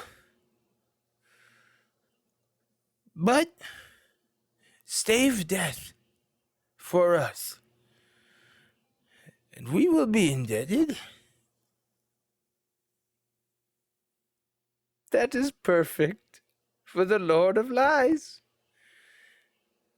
For eternity, you will all have the 6 eyes. But a lonely time it will be, for in the dark your eyes shall not see. Good luck, boys. I hope you find people who will play with your toys. As she out, completely soundlessly. They continued their life until their death. And upon cursing the hag at the end of their death, they all immediately rose back up to create what you might know as a skull lord. The 3 heads sitting atop one shoulder, in a mostly perfectly formed body. Next up is a package deal. Ah, I see. The Lords Ruther and Luther Gransbury were twins, not like the other twins, not in a messed up sort of way. These were actually natural birth identical twins. They live in a place that is now called Hex Ascension. By the way, I should probably, let me do a quick recap. The first person, his domain is called Ens Obelisk. That's number 1. Number 2 is Ceaseless Desiccation, is the name of the area. That is Lord Xixis. 3, the Tormenting Sepulchre is the Lord Irving Tenenbaum. The Haunted Ichor is Lord Demarquis Renfair. Yeah, Josh, you're gonna have to just re-listen to this if you're doing your Lord. Yeah, man. Hey, you wanted the whole thing, right? So, Creation's Anathema is where you find Wendell, Grendel, and Bendel Wigglebottom. Hex Ascension, Lord Ruther and Luther Gransbury. 2 twins of what you would consider to be like your stereotypical noble birth. Brought up in a gentle household, they were taught all of the things about being nobles. When the demons and the undead and the devils and all of the things that go bump in the night approached, they were simply killed. The rest of their family were killed. Everything in their area was burned and razed to the ground. But in their torment, in the hells, you know, time is very different in the hells, right? 1,000 years could be a day up here. Who knows? Ruther and Luther do, because they were twisted and sort of deformed into 2 of these horrid abominations. They almost seem to be like extra large infants. They had the proportions of infants, but at the height of Kaioken, about 7 or 8 feet tall. They had these big, like, you know, extra wide baby heads with these massive, like those aliens, the little aliens that were super friendly and then ate each other on Galaxy Quest. Remember the one that was like limping out and then the other ones came out and like helped it and then ate it? Is that ringing a bell for anybody? All right. Rock. I was like all weird, gimpy, and then they Yeah. ate it.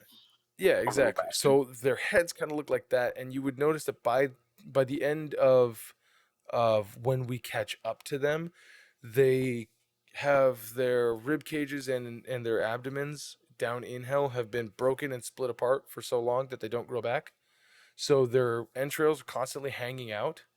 In fact, this is where they put people when they kill them, as they grab them and shove them into their gut to literally consume and chew on them as they attack and consume other things. They have become what are called devourers. And they made their deals while being tortured. Unfortunately, they never stated how long their sentence would last. And when their sentence was over, they were spit back out. And they roamed this area called Hex Ascension, devouring in an insatiable hunger. And so that is number 6. Number 7, Galorand. It's a small cluster of houses just to the south of the main. Right? This place. Interestingly enough, Galorand is actually the name of a military encampment. This was a forward troop embassy sort of situation from Karan that was lost when the expansion happened. This was where as far in as the group got, trying to beat back before they were overwhelmed.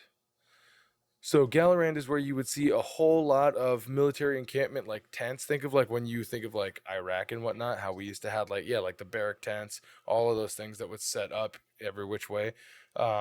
And you'd see just like all of these people, these roaming soldiers and whatnot, get washed over with this wave of undeath, as they are instantly just, and they're all brought up to be this undead, never-moving army, at the helm of which is... Hiya, that's not where I put him. Where in the shit did I put his tit? Hiya. Ah. A human name, that's right. General Robert Lansing was a Kharan military general. In fact, he was one of the ones that led your previous adventuring characters through your Dragonlance tours. As he is now an undead. He did not get a deal, unfortunately, but he did get a lordship out of literally controlling the armies of the undead to the south. He does live in service to the next one, Knight's Crossing. Lord Magus Dorthier.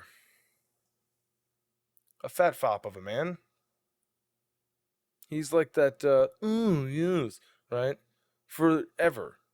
He started his life living comfortably, never really bothered to do any of the things that are becoming of lords or ladies to be. He never went out and talked to people. He just stayed at home and he ate and he ate and he ate. So he became this relatively rotund man.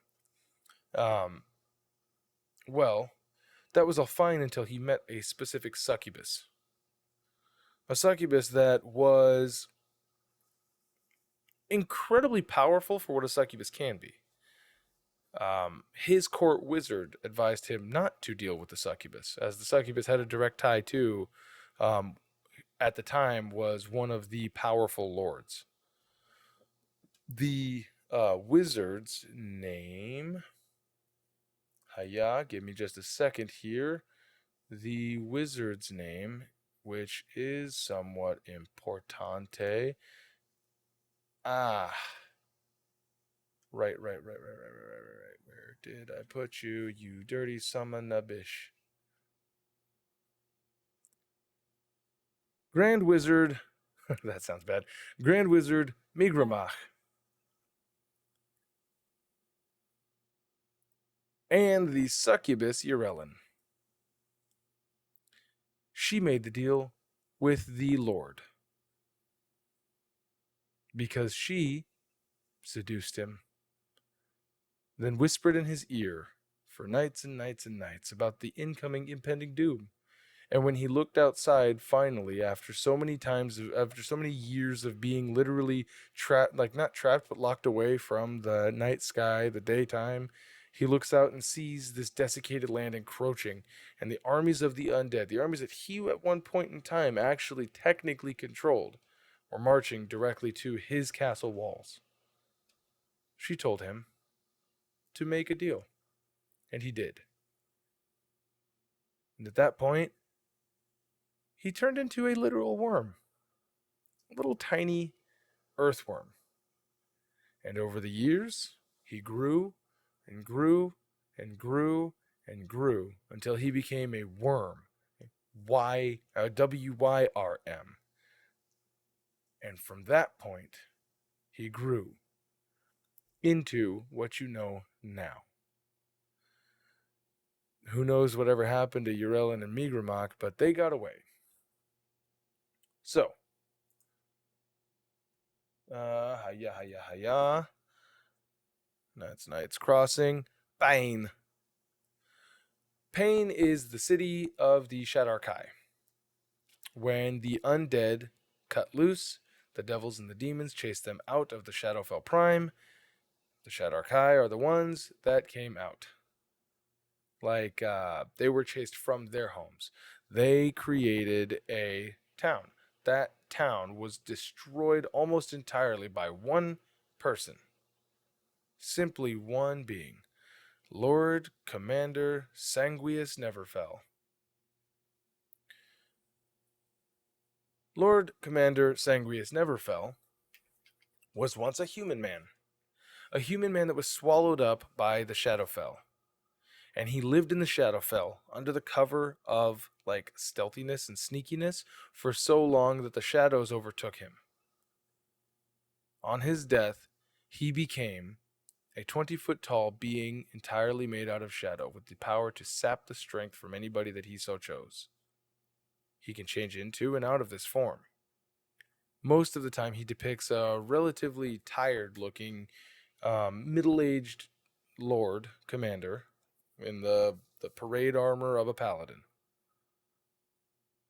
But he then becomes a Nightwalker when it is time to do the things. All right, Shay Sindlebrine, we're almost done, I promise.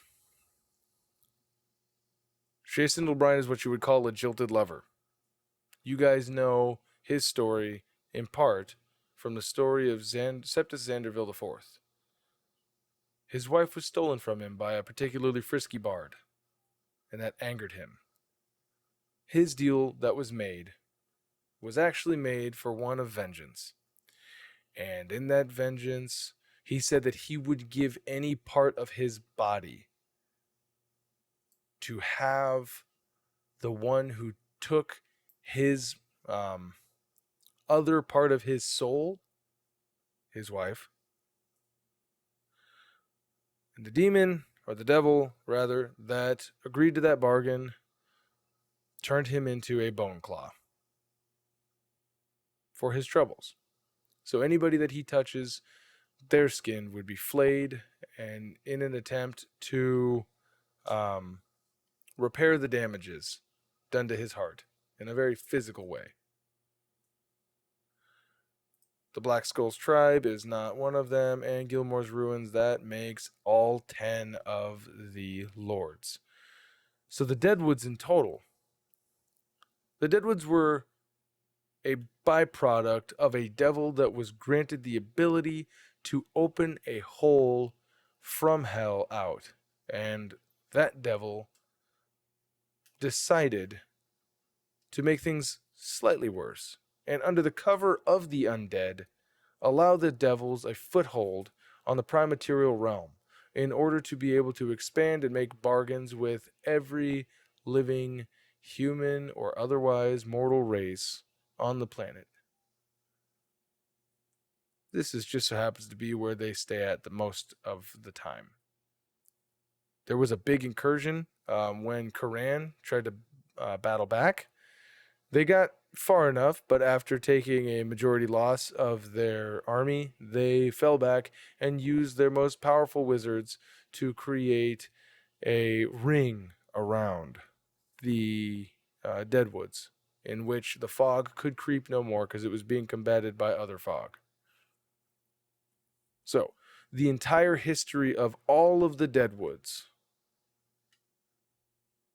it once was a place that was called Strauka. Then one day a devil opened up a portal from hell out, and then also opened up a portal from the Shadowfell out.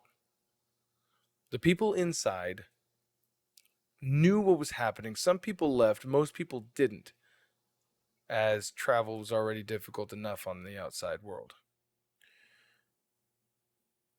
All of the devil, or all of the lords of the undead are as follows. And in the undead, or in the Deadwoods now, currently, most people don't go to it. So, anything else you would like to know?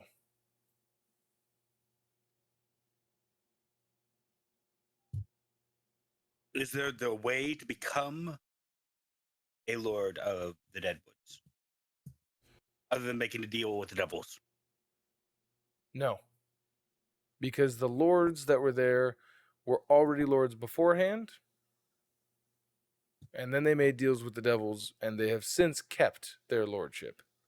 Now, if you, I shouldn't say no. Let me rephrase that. Not no.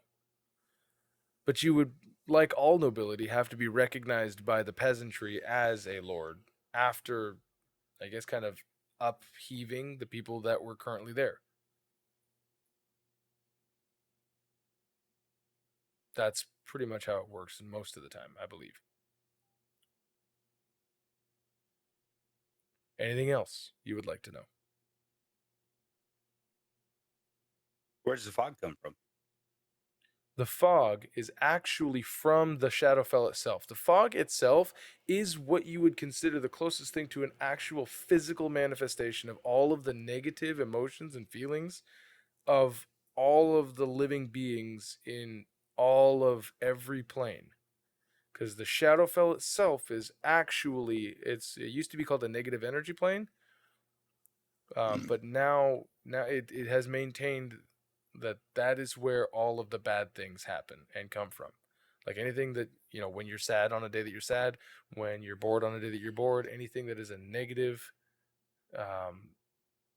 thought or emotion or feeling takes a physical form in that place. And since there's a hole that was ripped open from that place out here, that fog is nearly sentient, is drawn to life because everything else in here is basically dead or dying. The fog is also on purpose trying to confuse people to get them lost, because feeling lost is not a good feeling to have.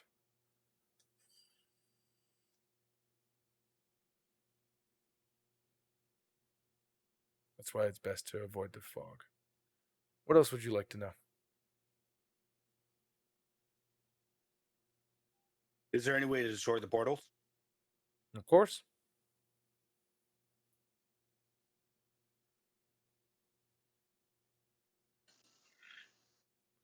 I think what Gave he's you- What was the name destroy of the portal devil that way to destroy created the portal. that opened Hold on a the second. original portal?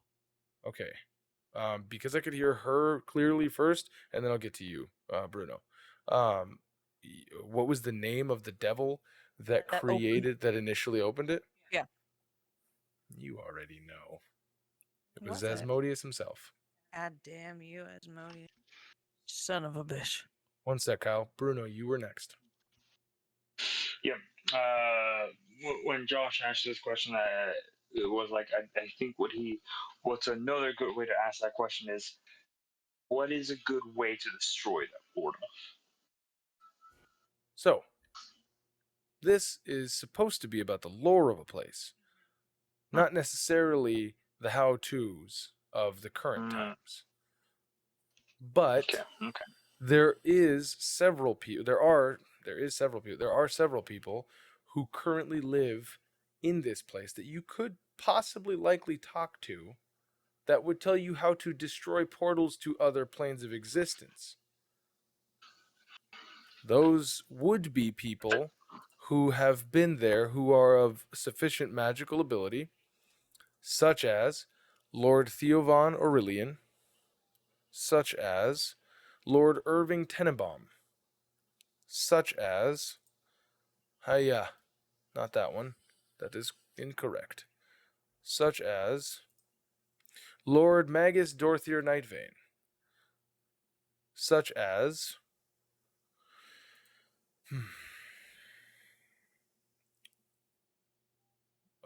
Arcane Eye, Archwizard, Migramach. That was a person that existed in that place beforehand, part of the lore. Kyle. Harvey Dent, can we trust him? If we could ask anything, can we ask what are each of their weaknesses? It's the lore. Okay, so just knowing what they are, essentially. Yep. Okay. So I'm looking at the map here. Yes. So I'm pretty much, so anywhere on the road would not be the fog. That is not true. That is the road as it is paved for people. But the fog is, again, there to get you lost. It doesn't mean that you're like teleporting all over the place from place to place, but it does mean that you will encounter fog on the road in some places and you won't in other places. The fog, again, you should treat it as if it is nearly sentient, as it is drawn to your life force, because you are not of this place. Maybe if you become of this place, then it won't fuck with you anymore. And I remember you Is saying what something. the legend says. I remember it being mentioned sometime that lords can be kind of pit against each other. That was a suggestion that somebody had made. Someone had made that. Okay. Dan, you got any questions? Nope, not right now. Okay. Just Cheetos. Well, let me know when you guys are sufficiently fed with your questions, and then we'll move on from there. This is where you can ask me specific questions if you want. Again, pertaining to the lore, the history of, all the way up to the present day. I thought of one. Yep. You go first if you want. So 9, the city of the Shadow Archive Pain that was Yes. destroyed by Sanguis. Sanguius.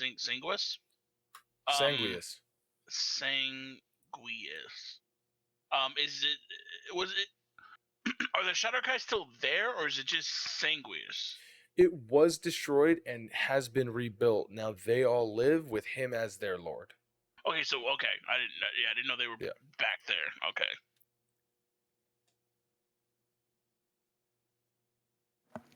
Are there any inter-lordly bonds between any of the 10? Actually, there's a couple. As you might expect, at the beginning of the expansion is where you get the most potent of these deals. So the 3 people who were at one point in time accomplished wizards in their own right have a bond between each other. That is at En's Obelisk, Lord Theo von Aurelian. That was the first one. He has become, since I've already given you guys the other, he has become a demi-lich, in case you didn't get it by the description, the skull with the gem eyes and all that shit. He has become a demi-lich as the conclusion of his deal. He has a bond-ish with, in the, where are you? Number 3, the Tormenting Sepulchre, Lord Irving Tenenbaum, who was an accomplished necromancer in his time. Who is now, because I might as well do this, he actually was transformed into a death tyrant, which is like an undead beholder. So, that's those 2. Is like a mummy lord. Xixis is not a part of that bond, at least. He's just kind of like a person who became a sort of mummy lord, but not like the run of the mill mummy lord. There's something more specific that is a person. The last one is, of course, Magus Dorthier Nightvein, as the title of Magus would tell you that he was a mage beforehand. Even though he was a shut-in and a bit of a neat, he still worked with one of the most powerful wizards of the time to develop his wizardly abilities. Yeah, the one you said that escaped. The one that escaped. The worm guy we fought, He was the guy with the succubus and the wizard. No. So Migramach and Urelin are the Migramach. I guess it is kind of technically part of the lore of this place. Migramach, the wizard, the previous lordly wizard of Lord Dorthier, Magus Dorthier, he would go on to create the Arcane Eye. And so his the succubus would go on to procreate with him to create Connor. So, when he was a little worm and he just crawled inside. No. The little worm, was Lord Magus Dorthier. Migramach. I know there's so many proper nouns. I know. Yes. But so those 3 people have a bond because of their arcane past. The Lord Xixis, the Menemen Xixis, he would have a bond with Lord Demarcus Renfear, who would also have a bond with, where the hell are they? Where the hell are they? Where the hell are they? Who was the other one who was a part of the production? Where did you go? Where did you go? Oh, that's right. The fucking sorry, Wendell Grendel and Bendel Wigglebottom, the conjoined twins. Their family, they would have like family truce with Xerxes and Renfer because all three of them were part of production families. So Renfer, he would do produce, the cranberry bog. Xerxes, he would do cattle and like wheat and barley and shit like that. And then the logging, like the milling production of the Wigglebottom like manor would produce those three. So they kind of have a loose like bond with each other. Yes. Oh, was Renfair the vampire lord? Yes. And then I think I mixed up the triplets and the twins. The twins are devourers, right? The twins The are ones with the devourers. entrails. Yes, that's Ruther and Luther Gransberry. That's on Hex Ascension. That is at 6. Whereas right. the Triplets triplicates are are at at 5. Yeah.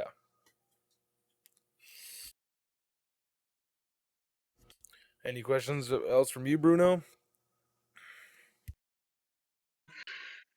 If I'm able to find out what are some of like fears that these lords had when they were alive, like what was something that they were famous or infamous for, like they hated, they feared, they detested, something they can use as a weakness to them. Well, every single one of them, most every single one of them wanted to protect their individual plots of land, which was actually like them trying to bargain power for the ability to stave off stuff. You can imagine that likely they did it out of the fear of losing their lordships. But as far as like why exactly they did it, each one was individual to their, like that was kind of like the thing that I was saying about each one kind of had their own poetic way of putting it of why they wanted their powers and how that got twisted in the Twisted Metal Black cat's paw sort of way. Okay.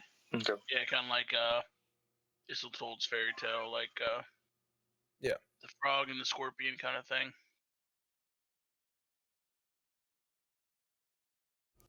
So What did the triplets become? Triplets became a Skull Lord.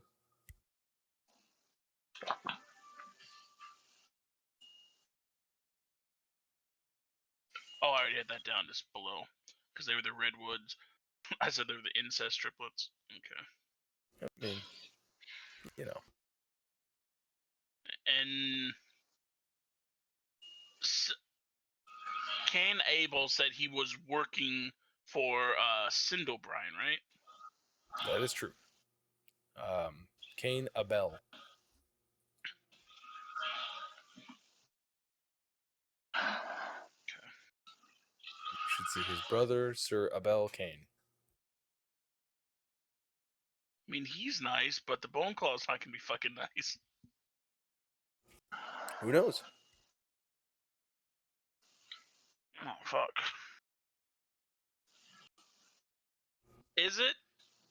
Would it be possible to get from where we are to Lord Theovon at the End's Obelisk without hitting any of the other lords? Of course. Okay. So there's 2 things that you have to know about any place that is so deeply entrenched in the Shadowfell. 1, physical distance between places, it doesn't track. There is not really much of a geographical distance between 2 places.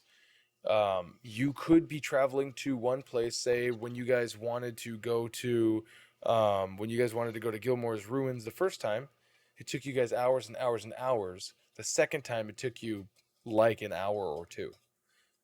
Because relative distance in this place Nope.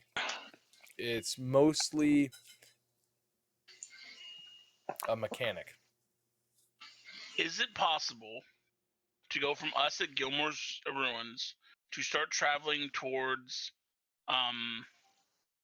let's say 10, the Bone Claw, get lost, and end up at 9, the City of Pain? No. Okay, cool. Historically speaking, that has never happened. Okay. I was just seeing what kind of, like, get lost. Does that mean, like, teleporting? Okay. Well, any other Okay, questions? I think, yeah, just anyone think of anything? Weaknesses, they're all just gonna have different weaknesses. A lot of them seem undead. I mean, the route. Would lore kind of like give us insight on what their, like, to simplify it, like, weapon of choice is? Oh, sure. Like, what they're known for fighting style wise? Well, you've got 3 wizards. Yep. Right. You have 2 militant generals, if you will. Okay. One of which uses the shadows because he is also of the shadows now. You've got one who can control the sands around him and is an undead mummy lord of sorts. He's a crocodile. Well, that'd be great. You have another who is a vampire. There is one who is what mechanically is an undead beholder. Okay. Well, that's all I can think. Shot in the dark. Could you show us the safest route to Enzopolis? Well, the safest route is always going to be on the road. Always. I have one. Yes. Has there been any history of clashing between the 10? Of course there has. I'm glad that you asked that. I am so happy that you asked that because, historically speaking, the place where their purviews overlap, the place where their like scope of influence, if you want to call it, overlap, is where you generally see the quarrels happening. For instance, historically speaking, just a couple of hours ago, you saw the knight that represented one lord come into the area of another lord and request potentially the dead bodies that were kind of already owed to the lord in question. So where those things would overlap, so far, historically speaking, you will have found that possibly Lord Sindlebrine and Lord Dorthier, they both have clashed in the past. Because one wants dead bodies for his own machination, and the other one is very heavily... he's probably greedy mostly when it comes to the beings that reside within his area. Like, fuck your job. This is mine. Right? So where he doesn't want to give up the things that are dead within, because he's still a mage, he can still do the things that mages can do with dead bodies. Those have overlapped, historically speaking. Also, the 2 generals have overlapped before. Because you will sometimes find that... one sec here. You will sometimes find that General Robert Lansing, in his undead form, is still running drills with his undead legions. And sometimes that will intersect with the other general, Lord Commander... Lord Commander... Sanguius Neverfell. Where those 2 overlap, because Lord Sanguius Neverfell sends out his Shadar Kai army to raid and to take people and do the things that he does with them. things like that. The three that are the production, what you would consider like production lords, like trade guild lords, they don't really fuck around with each other too much. But where you would find the necromancer, or now he's the death tyrant, Lord Irving Tenenbaum, him and the undead vampire lord, they don't necessarily get along very much, because one usually controls undead, the other one is undead who doesn't want to be controlled. Stuff like that. Let's see. Historically speaking, the biggest battle probably would have been. I was gonna say, all I think of is like the one that controls undead is like in his castle area. Just, Yeah. the other one's like, no. Yeah, they're both standing in their in their Saruman towers, going yeah, controlling all of the weather. But the biggest battle actually was going to be when Chikara came into the Deadwood right around 4.5 months ago. Chikara came in wielding weapons and armor that would have given a very clear advantage to any one lord that wielded them. In fact, there was a baby that was crying. Oh God.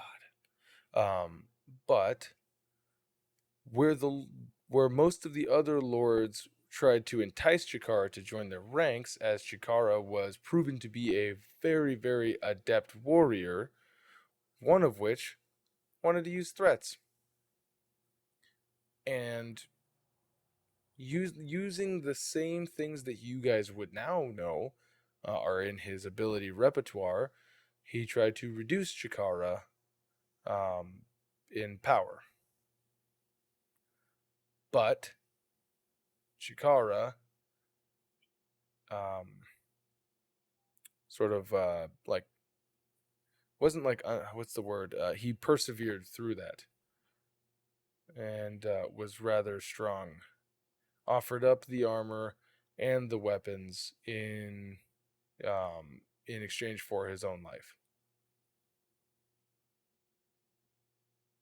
But there was no dice. And so he got out with the armor and the weapons. And now, as of, let's call it an hour ago, he is currently taking refuge in the, or he was currently, an hour ago, taking refuge in the haunted Ichor, in the realm of Demarchy Renfair. Is that map somewhere on the landing or? Yeah, one sec. I don't think it's on the landing. I will send you all. Activate. Pew, pew, pew, pew, pew, pew, pew. It's at 4 in the middle. Nice. Okay. We can stop there.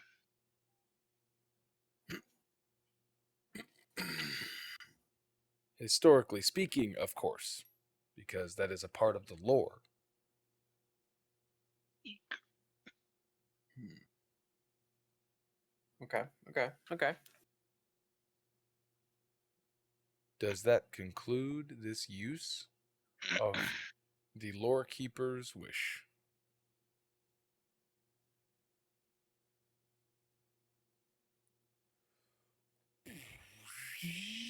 Everybody is thrust back into their own bodies. And you all now know this. Inherently. All of this information, you all know this. You all know that it would be from Emiko specifically why you all know this. Well, that was very useful. What a mighty spell. I've never experienced anything like that. It's like it bent time and space.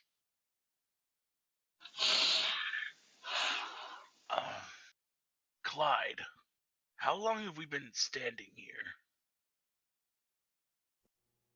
What? I mean, I don't know. He's still laying down. He's just like, Yeah, he's like, it's Clive, but It's Clive. I don't know, man. Like Living a the few dream, Clive, seconds. living the dream. A few seconds. I don't know. Well, I think we know the gist of this place now. We need to make our plans. That's weird.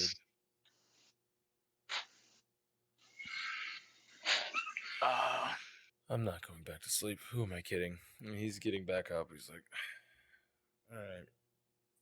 Well, and he just walks off silently. Walks off back downstairs. Unless you guys are going to stop him.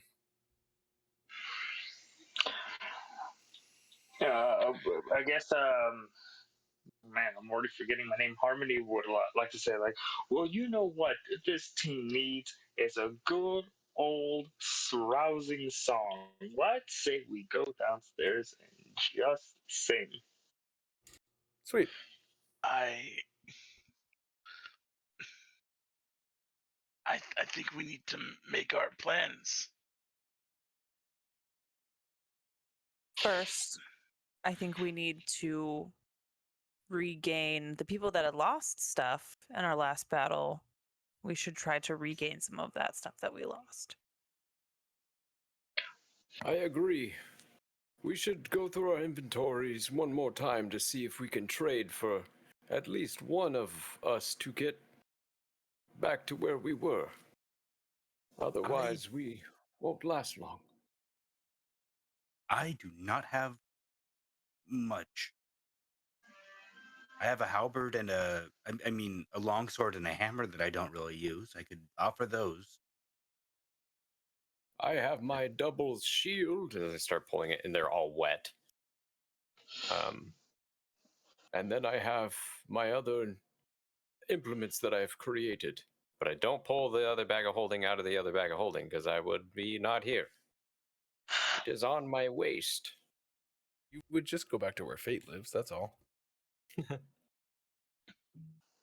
I have holy water, an extra water skin, an extra synthetic armor, a grappling hook, and A soul coin. a 6-inch cogwheel. A soul coin. Yes, this cogwheel. Maybe she might want to use that. The road devil seemed quite pleased with when I spent that for all of us to accomplish our goal. Yes, it's what do you say, currency for devils. Yes. That could These still be people- useful for this. These people deal with devils on the daily basis. They could benefit from it like how we could. Aha! I have an idea for a vote. I vote that we use the soul coin and barter for at least 2 of us, maybe all of us, to become whole once again. Oh, I don't know if that's a good idea.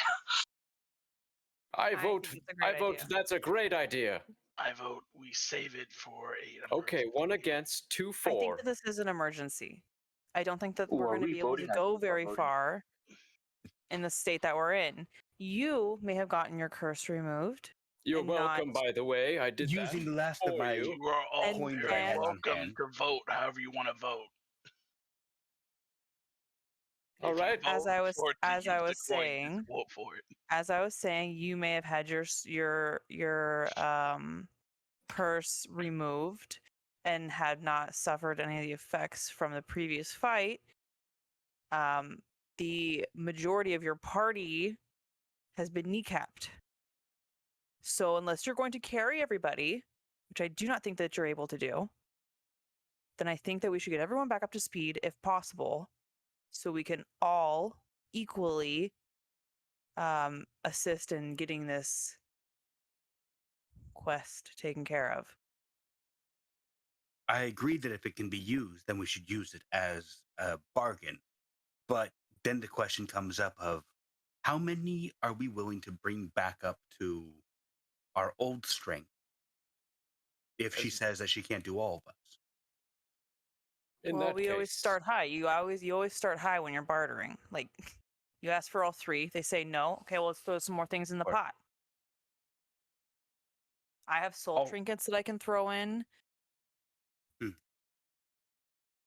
Fair. I agree that we should at least try it. It will be. It's been hard for us to.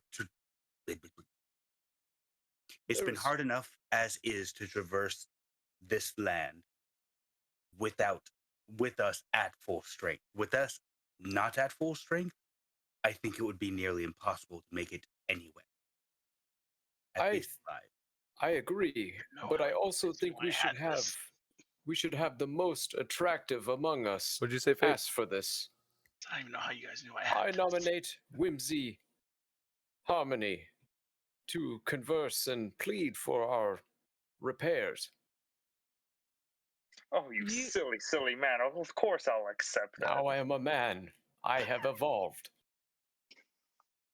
But are you I do not really eat my poop. Real quick, because I don't want Kyle to think that you guys are metagaming this. When you collected that coin, it had ping, ping, ping, and rolled across the entire thing, and you walked over to pick it up. We all saw you pick it at up. the same Was time it the that jewels I'm thinking of? It was the gems that you took out of the ground. That's what I was Those we did not see you get because you were in a pit. Gotcha. Did Harmony vote? Well, 3-1. Doesn't he has matter. a point. 3-1 Technically, really Cilia doesn't matter. didn't vote. She lectured me. I did vote. I said yes. I agree. The lecture was a The soul bonus. coin. Extra toppings. Well, unfortunately, my friend, I am gonna have to go for the vote that says that I am handsome. It's true. I don't think that was a topic of contention. I think Harmony is new to voting. Pretentious, how So dare you? What's that called when they don't want to vote? Abstain. Call yeah. that an abstain. So three, Jackass. 4, 1 It's against, my 1 definition. abstaining. He's going to flip the coin to Calamar. Aha, huzzah. Good luck. Now, Wimsy. The goal It's is to see. harmony, dear. Harmony. Oh, yes, sorry. Harmony. The goal is to see if you can convince her with your charms to fix all of us. We have items that we can throw in, but I'm not sure if it will be sufficient. We want to keep our main bet being the soul coin. Yes. If we have to throw in other things, then we will, but we don't play all of our cards right off the bat. Like, we are offering up the soul coin. We explain how important it is and how it can benefit her and probably get her what she wants. She told you what she wanted. She's going to be very weak casting this even once. She I wanted know. protection. I know. I remember that. So if she goes to a devil or someone, out there and gives them the soul coin in exchange for a servant, she could probably fucking get that. That's what I'm saying. I remember what she wants. She said it very clearly. Well, let's just bring it to her, and then we'll sweeten the pot until it gets to all 4 of us. Perfect. Emiko is going to reach into her armor and slowly pull out a golden dice. I still have the amulet from my goddess from... It hurts to say a century ago because it just makes you feel older when you say it like that. But you look good for being so old. That's amazing. It's different bodies. It's wibbly-wommy, timey-wimey she's stuff, really all into right? doilies right now. That saved us from drowning, I believe, at one point. Yes. Yeah. Didn't do much else, but it saved us a few times. And that's I what healed matters. you guys a couple of times. Yeah. I mean, it came in handy. Well, Let's find this woman. are you guys all going down to the second floor? I believe so. Is that where we saw her last time? Hop, hop, hop, Uh, hop. you know she went So downstairs. she came down. Okay, yeah. Yeah, she did the whole thing.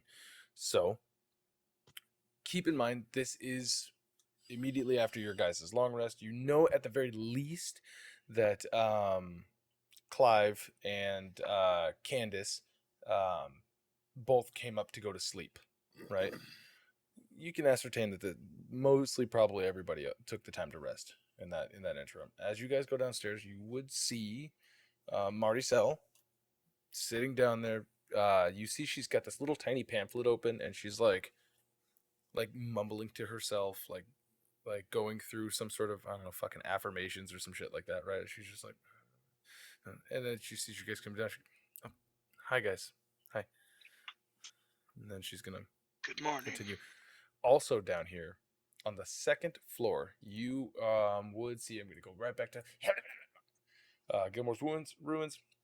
You would see the 3 Kenkus kind of huddled up, like all fucking fluffed out underneath their cloaks, and they're still sleeping. You would see the 3 Shadarkai. Actually, their bags are packed.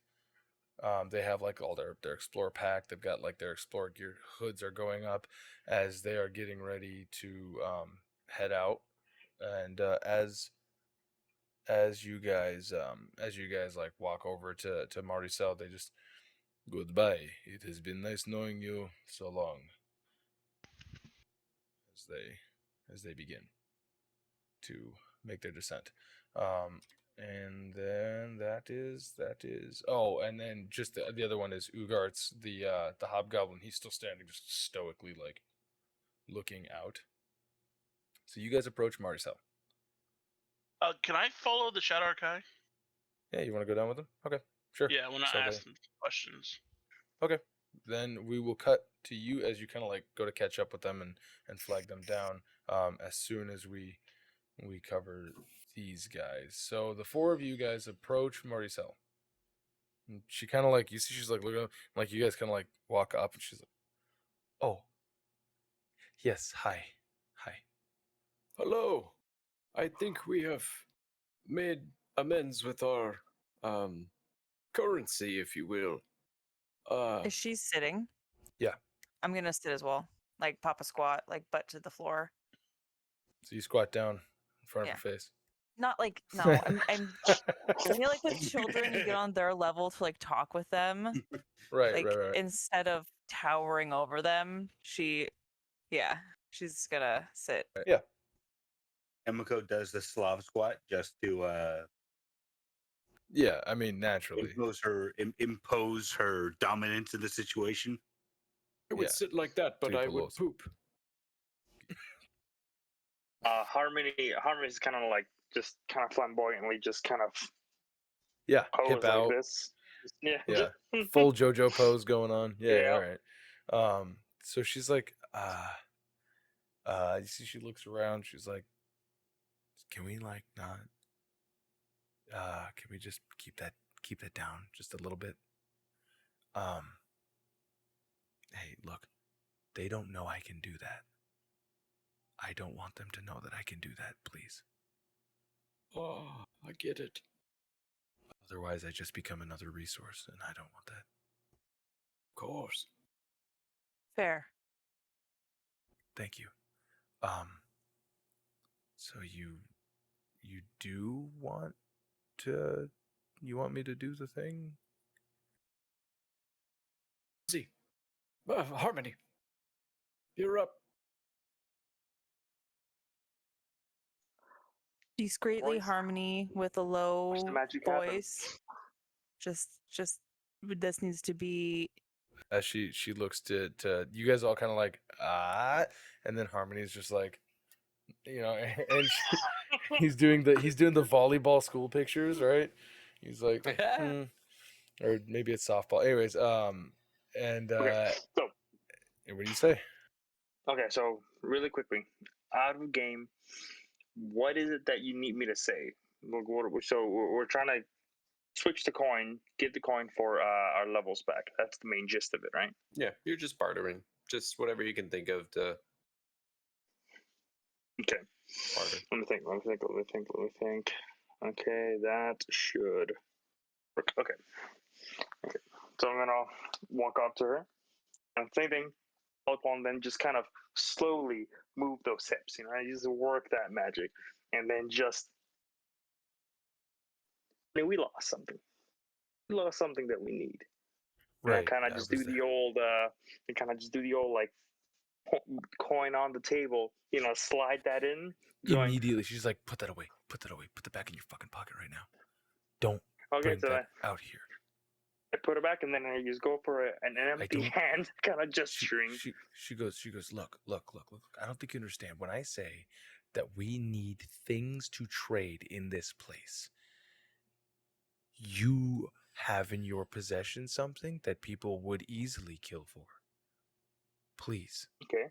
For your own sake. You would probably have to murder everybody in this area. So please just don't murder everybody in this area. I don't know that I would be able to keep a conscience if I knew that you foolishly just went for it. Please, I'm begging you. Okay, I see what you have. Okay, what can be done? Well,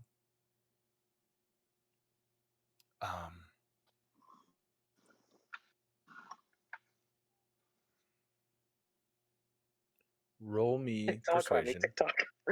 Roll me Okay. persuasion, and one of you guys pick somebody to roll a d100. You guys want to do it? No, Josh, you do it. I kind of want Josh to do it, but Yeah. All right, you're nominated. you roll pretty good on those. You roll good on those because they're always low. Yeah, he rolls great on those. Right. Okay. That get me. Okay, we're about to find out. Oh. Funny, that's pretty neat. That's pretty Hey, neat. pretty neat. So, she goes, okay. The devils, they're pretty gung-ho for those. Okay? But, do we want me to try to get a hold of a devil? I know of one who can fence those sorts of things. Do we want me to try to get a hold of one here right now? Or, because the moment that happens, you're going to be the center of attention for anybody who just so happens to look upon a devil inside of the tower. Well, is that adequate currency for you to be able to do your restoration? That's adequate currency for me to possibly get the power to do so. Fuck. Because, like I told you, this is going to be taxing on myself. That may give me the ability to barter for a reservoir that is greater than myself. It would be equivalent to you gaining higher level spell slots than you can cast. Yes. Like a bead of power. So Now the question is that we want to do this here now or at a more discreet secretive place. Here's the thing. If you think that you can get away with it, then by all means, you just give me the go-ahead. Just know that if things go badly, I'm going to need your protection. Of course. And this is not, I can't do the whole if it's convenient thing. I don't want to die. Right? where do you have a safe place that you can go? Just pretty much anywhere that's not going to be in sight of everybody here that's waking up and getting ready for their... Like, nobody leaves this place. I don't know if you noticed that. Clive is the only person who actually leaves here. Everybody else fucking stays here. Do you have any well-stocked pantries we can all hide in and do this deal? I know of a bar. Zero pinks in the bottle. I know of one tavern in particular. Bit of a fucking walk. Gotta get them spices, man. She goes, we could,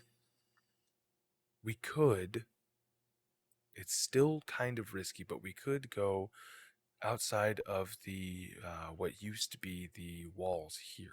And if you look, it's actually the inside of what used to be the corner. You see, if you're looking at the map, you can see the tower, and then on the south and east side, you see these walls that have been they've been destroyed and crumbled down, so they're actually like ruined walls, but they would create some sort of like a cover from that. She's like, we could do it there. I know the name of a devil. I can summon them. They're not going to be happy about it, but maybe. And if not, then like you're asking for enough power for me to heal everybody? Just the three of us, I think. Four? 4 of us.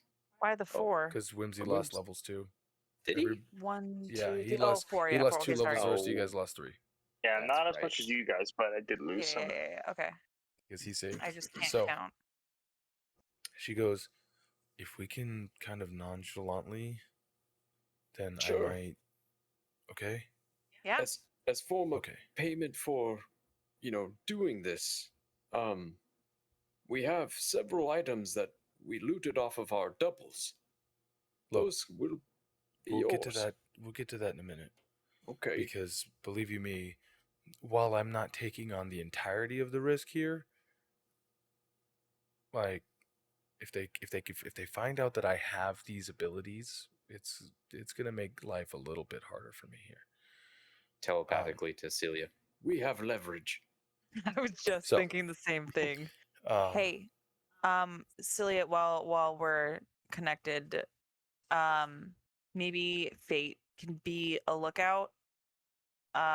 Also, I have my little dragon that I can have as a lookout to see if anyone's coming or like within the area. You have your gross bird. Yeah, that yucky guy. Yep.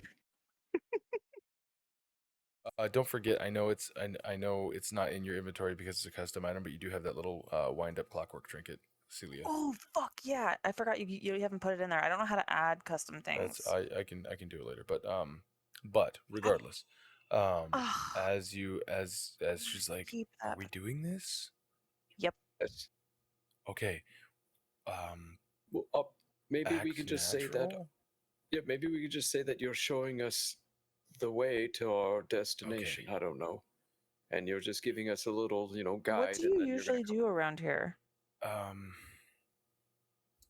She thinks. She's like,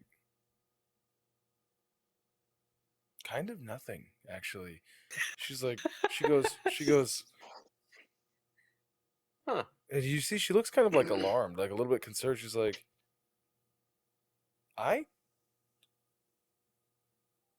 don't know what I've done for the last few decades now. They must really like you then. You're just so personable. Like we like you. Ha ha ha ha ha. No. Until you guys came here, I can't remember doing anything other than waking up, being here, and going to sleep. Weird.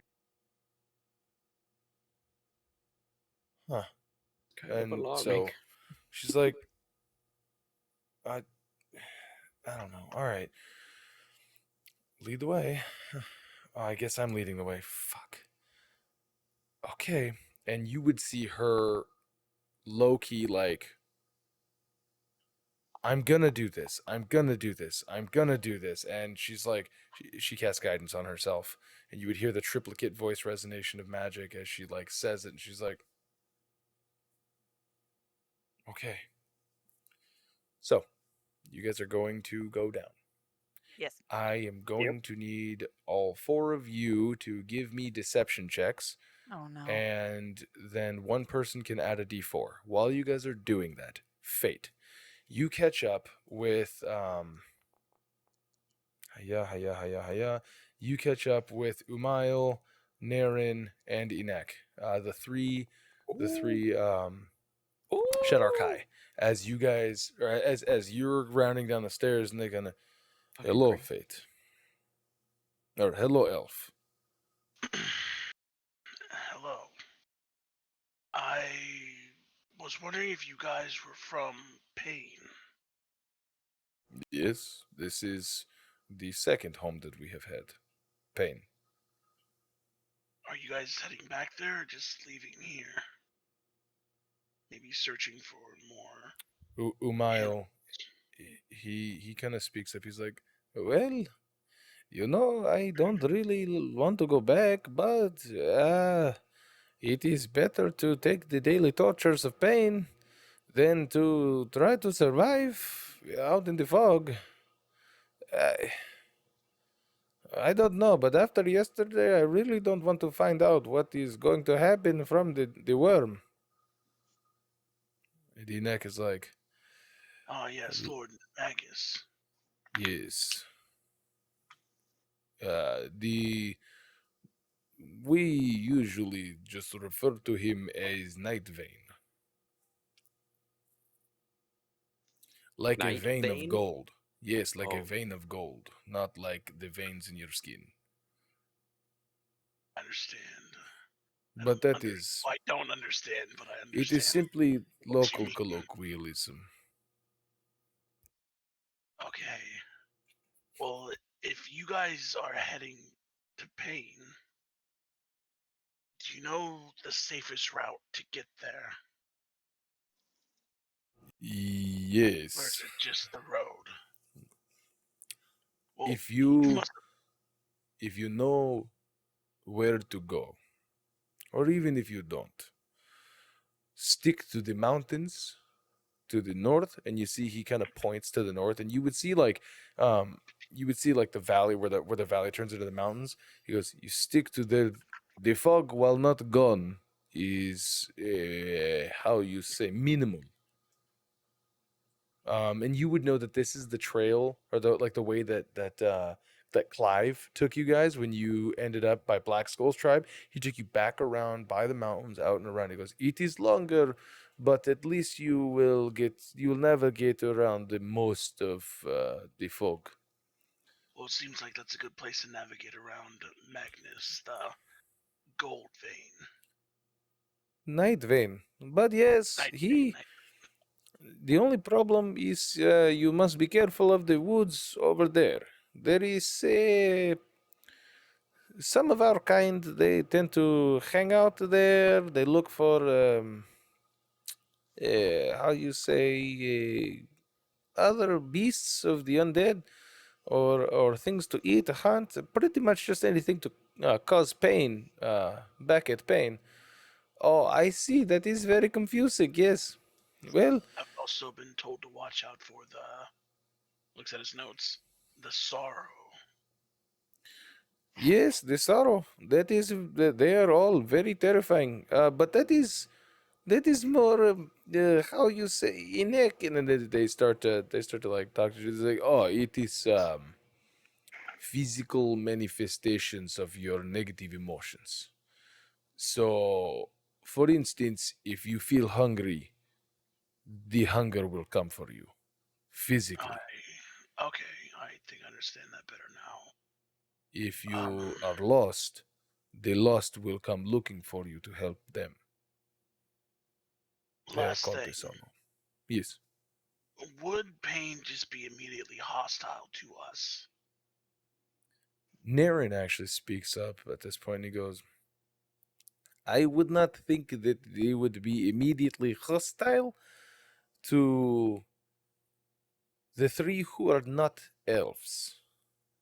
You you could possibly get by as drow, but you might want to hide your eyes. But unfortunately, your friend Wimsy, dead on sight. It's a harmony, honey. Harmony. You're not there. You're not there. And they Okay, didn't see you no. transform. Oh. Not the Fae, the Eladrin. Yes, the Eladrin they don't like. Not very much. It's because of our history and them kicking us out of the Feywild, and causing us to have this curse on us that kills us over time if we don't feel constant pain. And you see they all point to their arm, which has this band, spikes going into it. They're constantly leaking blood. That does seem like a valid reason to have. Yes, if it was not for conditioning here, we would have killed him immediately. He is very lucky that he ran into the three of us now, as opposed to the three of us. How long have we been here? Well, Like gentlemen, I 100 don't years. want to waste your time. I thank you for that information. I was going to ask if you wouldn't mind coming with us to make our journey easier, but it seems like we would only cause you trouble, and also we ran out of things to pay 4. Okay, well, it would have been convenient, but um you know, it's probably for the better, as you guys have your own, missions, and do Clive explain to everyone your what is it that you call it? Your mission of uh important what is We are here on a mission of importance, yes. in We echoes. need, He said you we called it missionaria. yes, we need to get to the end's obelisk. Oh, why are you going there? Says Umail. Do you know of a person called Timothy Baker? Oh, the caravan driver. Yes, we know him. That's who we're looking for.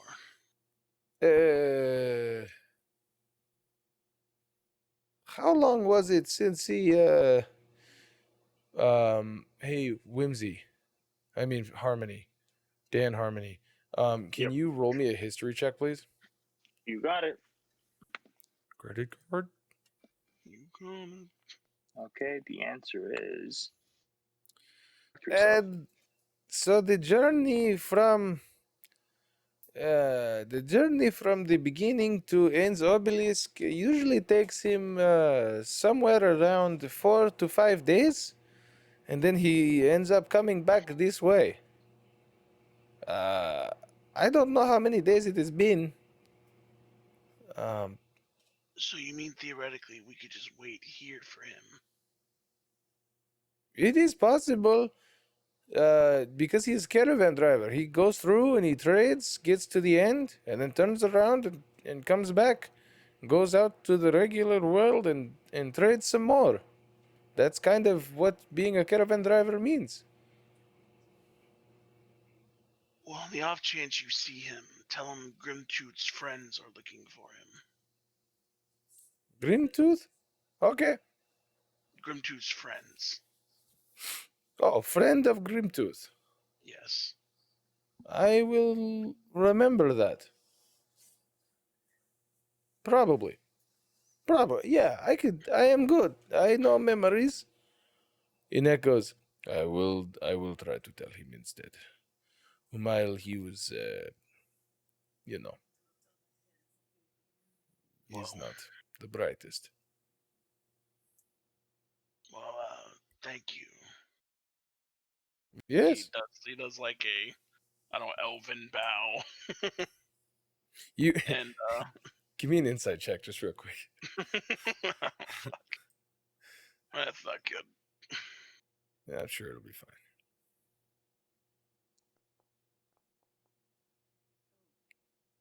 They look as if they accept the respect entirely by rolling their eyes. No, I'm kidding. Now you would just obviously hear them go, and then that would be it as they leave. And then you would hear Danica as you're down there be like, "What do you mean you're leaving? Why?" And they like kind of like, "No, it's okay. We're going. It is time to. We must return home. This place is cursed. But luckily we have the horses." Danik is like, "Fine. Thanks for nothing, I guess. What have you been doing here this whole time?" And so, down comes the rest of the group. Fayte, as you're watching these Shadow Kai kind of pop down, you would hear the ruckus of movement behind you. And the group would descend, right? Ooh, Seems like it. ooh, Yep. damn! You guys did some damn good deception checks over here. Holy fuck! Who's rolling? Who wants the D4? Did Kyle, he roll a D4. Need you to roll a D4 for the bless. Sorry.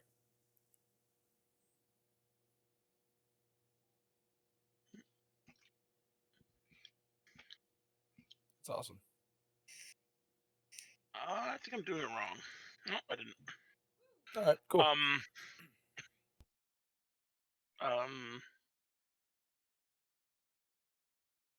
So they just came down behind me. Yeah. They came down the stairs. Fayte, we're going on a little walk. Would you care to come with us? Oh, so she accepted the devil's coin. Not right now. We're just taking a walk. Okay. I have some information about pain. Oh, that's great. Tell me as we walk and talk. Also, I've thought of some group names. I want to run them by you. If you tell me which ones you think are very, very cool and not so cool. What's hot and what's not. Okay, you first. If we stick to the mountains here, we can bypass. That's a rather long name. We can bypass Lord. What was I saying? A name? No, I'm kidding. The Shadar-kai are leaving. They're heading back to Pain. They said if we stick to the mountains here, we can essentially bypass that vein of fat and liquid and repulsiveness of Lord Magus. We still might run into Shadar-kai. My ideas are just kill any Shadar-kai we see, or the Shadar-kai leaving here have horses. Maybe we run into them and procure ourselves some horses. That is not a bad idea. Although they do seem like nice guys.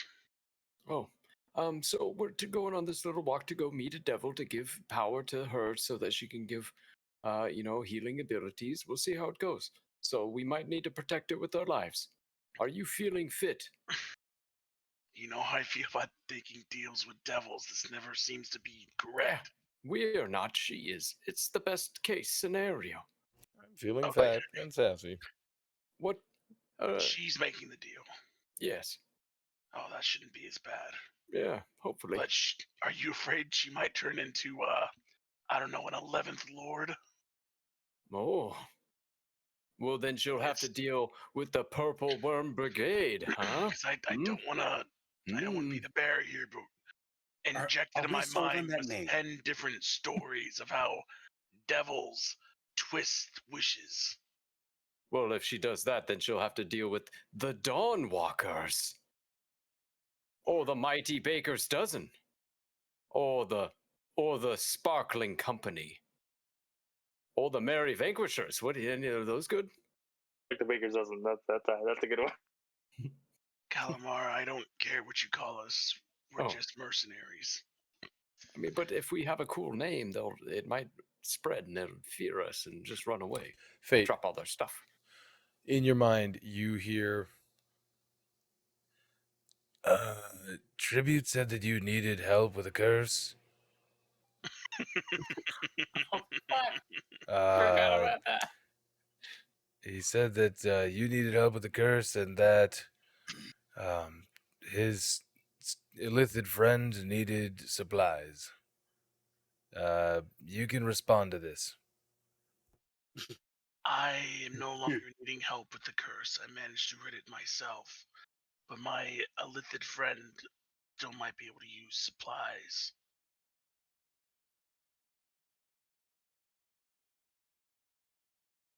I don't know how to set this thing. Said. That's what you say. Right. Deliver. Oh god. Super fast break. I promise. Super fast break. Go pee-pee. So, you guys begin your trek outward. You're describing your group names. You're coming up with your plan for going around the top. And now, as you guys are outside and you begin to make your way, I'm going to move you guys just on the map that we're doing. So as you guys begin to move your way outside, I forgot to move a couple of people. Good old Three Paw is out there by his by his stand, and you would see he has currently next to him, I believe it was Linolth. Yeah, Linolth, one of the drow, and then himself are out at the sail stand, and they kind of look back, and you would see 3POC kind of wave and be like, "Hello, mercenaries. We are happy to see you. We have new wares if you would like to purchase." And you would see, like, stacked up is the old shit from the people that just died, all of their equipment, as he's like, "It would seem we were fortuitous enough to come upon some new merchandise. This is good." And the drow is just kind of like, "Oi."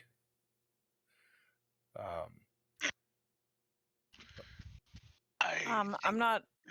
Oh, go ahead. I think we have something important that we must go do. I don't have I don't need to buy anything, but I got a couple daggers you can add to your inventory, and I stab 3 daggers into the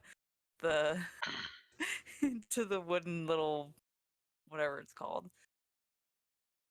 Okay, yeah, you give him 3 daggers. He's like, "Oh, thank you for contributing to the cause." As yeah, you're just gonna have to. Sorry. Yep. The sick baby needs more care. As you guys begin to pass by your various lies that you guys tell her, the pleasantries, the exchanging, the acting normal gives you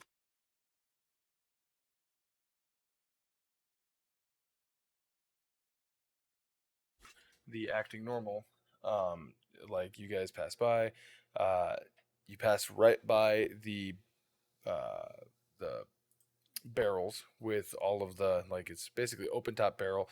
You could see all the meats and shit that they had chopped off of these corpses with the bones kind of sticking in them and whatnot, the heads kind of resting on top of these various people who are dead. Lars with his black eye that was given to him pre-mortem, and fucking Gruntak, whose body was just already fucking mangled up, and then the other one, Zinfal, who had fallen to his death after being ripped away with the mobile ballista that the dragon had pulled off. You see them doing their thing as you guys pass by. Danica looks at you guys, is just like, "Hey, you guys going somewhere with Maricel?"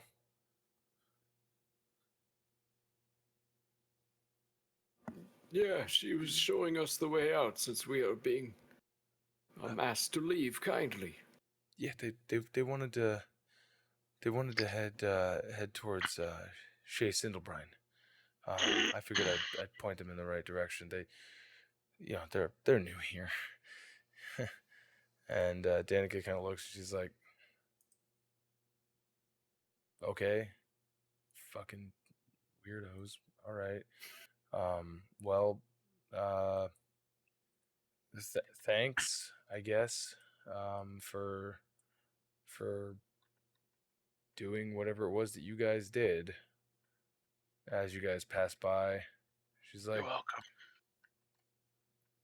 she's kind of like rolls her eyes. You guys pass by, having successfully deceived her, and you guys begin making your way down around the outside. Around the outside, you find yourself going down, and you come to a point down in the bottom, and Maricel runs over. You guys follow her. You tuck into the innermost corner of this wall, and she's like, "Give me some room." And she like pushes you guys away. She's like, "We gotta make this fast. They just can't see me summoning this fucking thing. I don't care what happens afterwards, all right?" And then she is going to pull out this little piece of chalk, start making this magic circle on the ground. And she's like, "All right, all right, all right." And then she begins to do a little bit of incantation chanting, if you will.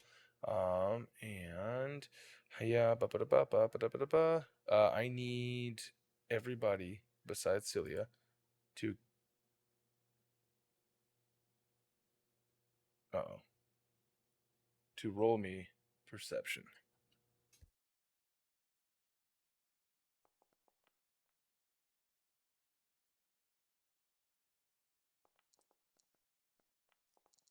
Shit.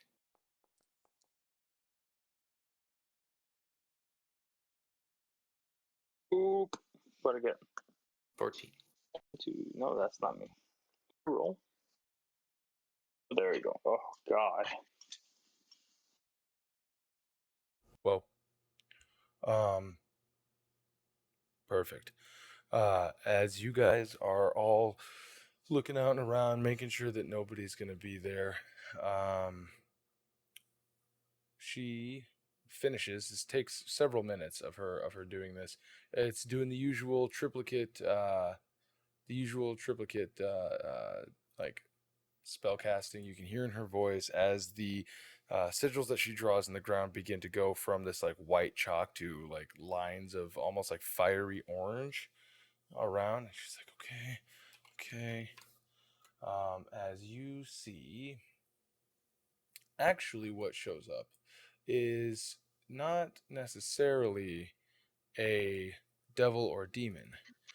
Instead, it's a woman. Um, like a human-looking female that shows up, and she's dressed rather scantily clad. She has this really long skirt that falls down. It's got a split on both legs. She has like this almost chastity belt looking like plate across the front of the skirt.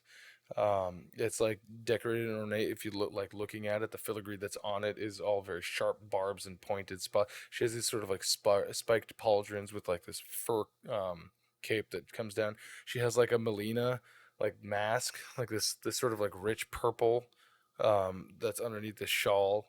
The shawl itself looks like, or the hood looks like it's made out of some sort of like leathery skin that comes into this. She's got this whip that looks like Ivy's whip from Soul Cal. It's got like blades and shit all the way around it. As she just comes in, This you just casting see. belt saying no entry on it in gold letter. Yeah.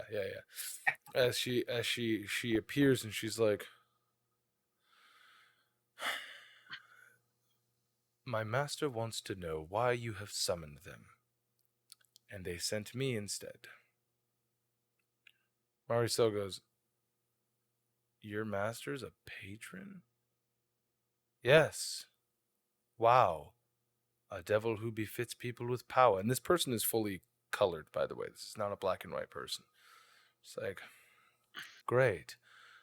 Another lost soul from the Shadowfell. Perfect. Fayte's just gonna be taking notes this entire time, like looking at her and looking back down his notebook and shit. Draw me like one of your French girls. Fine. As you're taking notes, and she's like, well, what do you want? She's like, I need a well of power. Great. More power necessary. Sure, what shall I tell them you need? I need to be able to restore 4 partial souls. You're asking a devil for restorative magic. Yeah. Fine.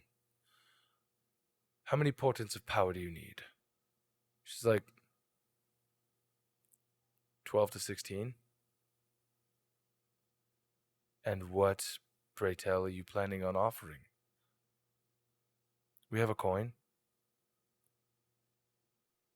Oh. That might be doable. You see her eyes roll back into the back of her head as she...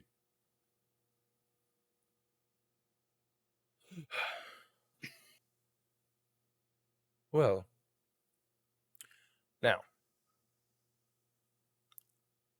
who wants to roll a D100?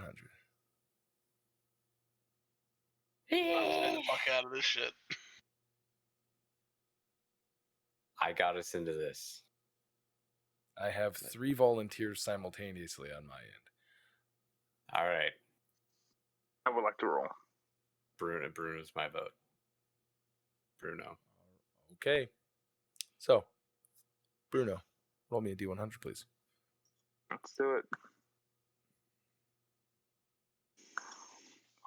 go.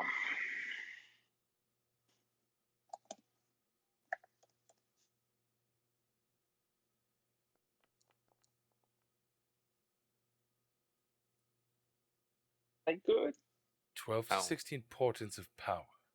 And you're going to offer up a single coin. My master says don't make me laugh. Want me to Anything suck your else, dick? or have I wasted their time? Can I use my inspiration? Yeah. I will use my inspiration. Bruno, roll another D100, please. Oh, here we go. You sure you can't take that blowjob? And Mike, I don't know. Maybe you like it. Maybe you won't. My penis is far too large for your mouth. Only one way to find out. Oh, yes, you did it! Is what would have happened. And Bruno saw that happening. Or not Bruno, Harmony saw that happening. And Harmony goes, wait. Now ask. And she goes,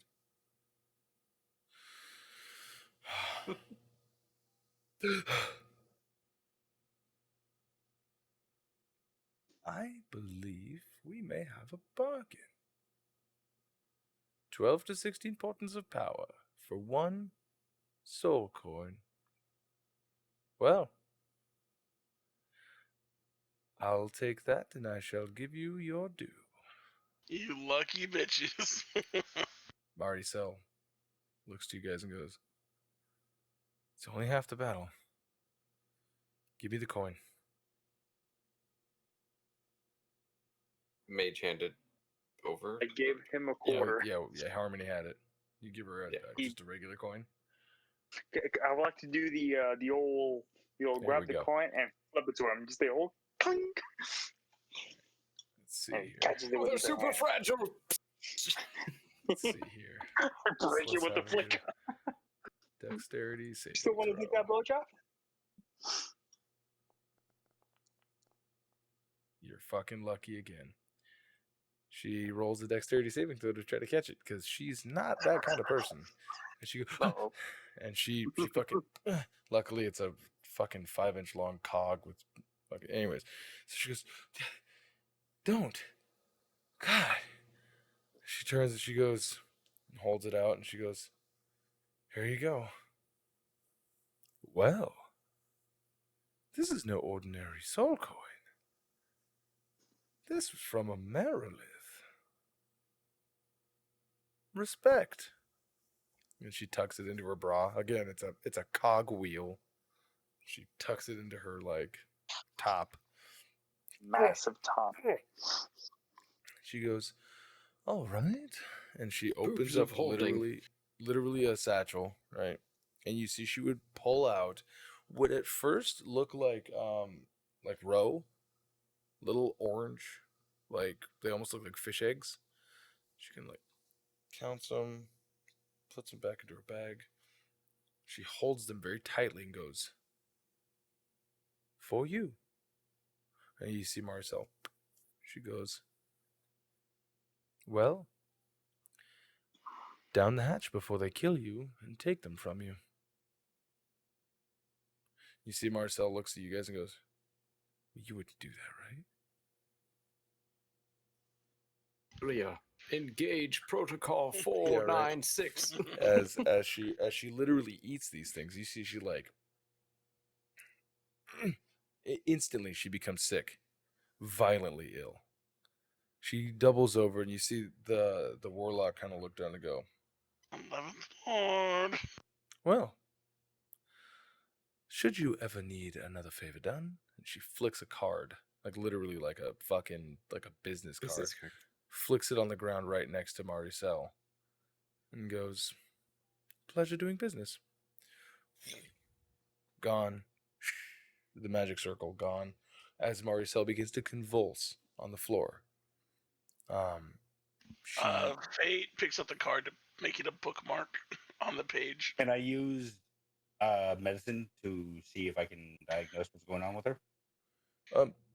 Yeah, go ahead and roll me a medicine check. As she begins to scream out in pain, you hear, the fuck? What are they doing? What are they doing? as they all run.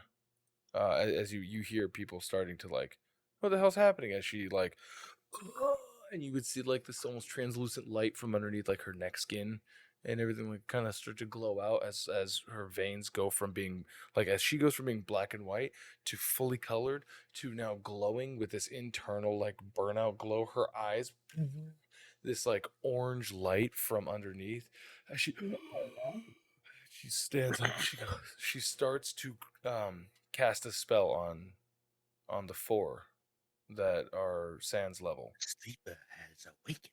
As she like, Omni de Wapa, as she reaches out and she's going to attempt to grab at Emiko. Emiko will allow it. Okay, Oh, you God. instantly drop to 0 hit points. Wait. Dumb bitch. As you're in your death saving throws, she screams out, ah! And she goes to reach out for Wimsy. Are you gonna allow it? Oh, shit. So okay, just for clarification, Emiko went to 0 hit points. Emiko You falls have no unconscious. idea what happened. You just saw him go Emiko down. falls unconscious as she touches Falls her. unconscious. Okay, that's all I need to know. I will dodge it. Okay, give me a dexterity saving throw. Fuck Calamar. it, man. Tomoe! I'm not even looking at her. I'll fail. Okay. You instantly drop to 0 hit points. You're in your death saving throws. Emiko, mark yourself off -2 death saving throws. Calamar, mark yourself off -1 death saving throw. Oh. She reaches out for Cilia. Cilia is going to willingly fail. Let me know when I can act. Okay. This all happens in Yeah, like probably the very quick, in the blink of an eye. She is just and everybody is, and as you guys feel this like this shock of almost electricity, Wimsy's dexterity Said I had saving throw. One fail. It's a 21. Yeah, you have 1 fail. Emiko has 2. Oh. As she goes to grab you, Wimsy or Harmony, you dodge out of the way. And she goes, "No, let it happen. Let it happen. Please get it out of me. Let it happen now. Let it happen now." Do it. And she's going to reattempt to grab you. I let it happen. You drop to 0 hit points. You're in your death saving throws. As she holds you by the dick. Okay, Fayte. My You've just Excalibur. watched her effectively just down 4 members of your party as she is like grabbing them. You can act as you see her begin to clamber over top of Emiko.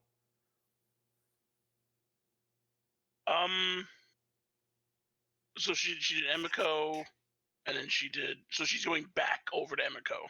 Yeah. Okay, I'm going to wait and see what she does to Emiko. Make me an insight check.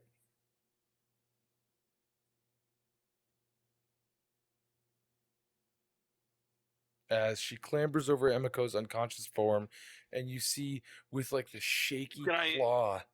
What? Can I say what I'm thinking during all this? Sure.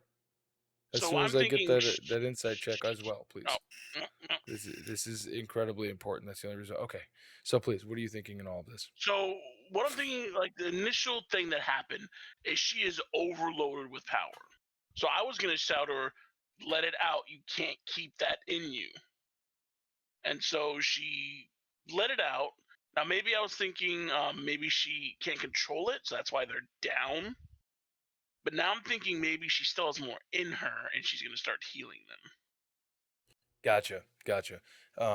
With this insight check, as you see her clamber over with these like shaking hands that are like she's trying, you can very easily tell that she's trying to aim for the right spot. She just like fully hooks Emiko's mouth, pulls it open, and John Coffee's this orange fucking energy down her fucking throat. As she's like face to face, you just see this. And she comes back over. Calamar, same deal. and with every time she does it, you see the glow start to lessen and lessen until Wimsy is the only person left, and she is crawling towards Wimsy. Can I help her? Like, does she allow me to touch her? You want to try?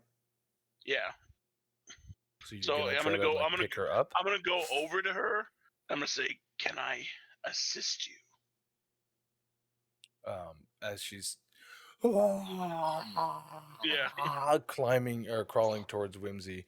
I would like for you to tell me what your AC is 18, right?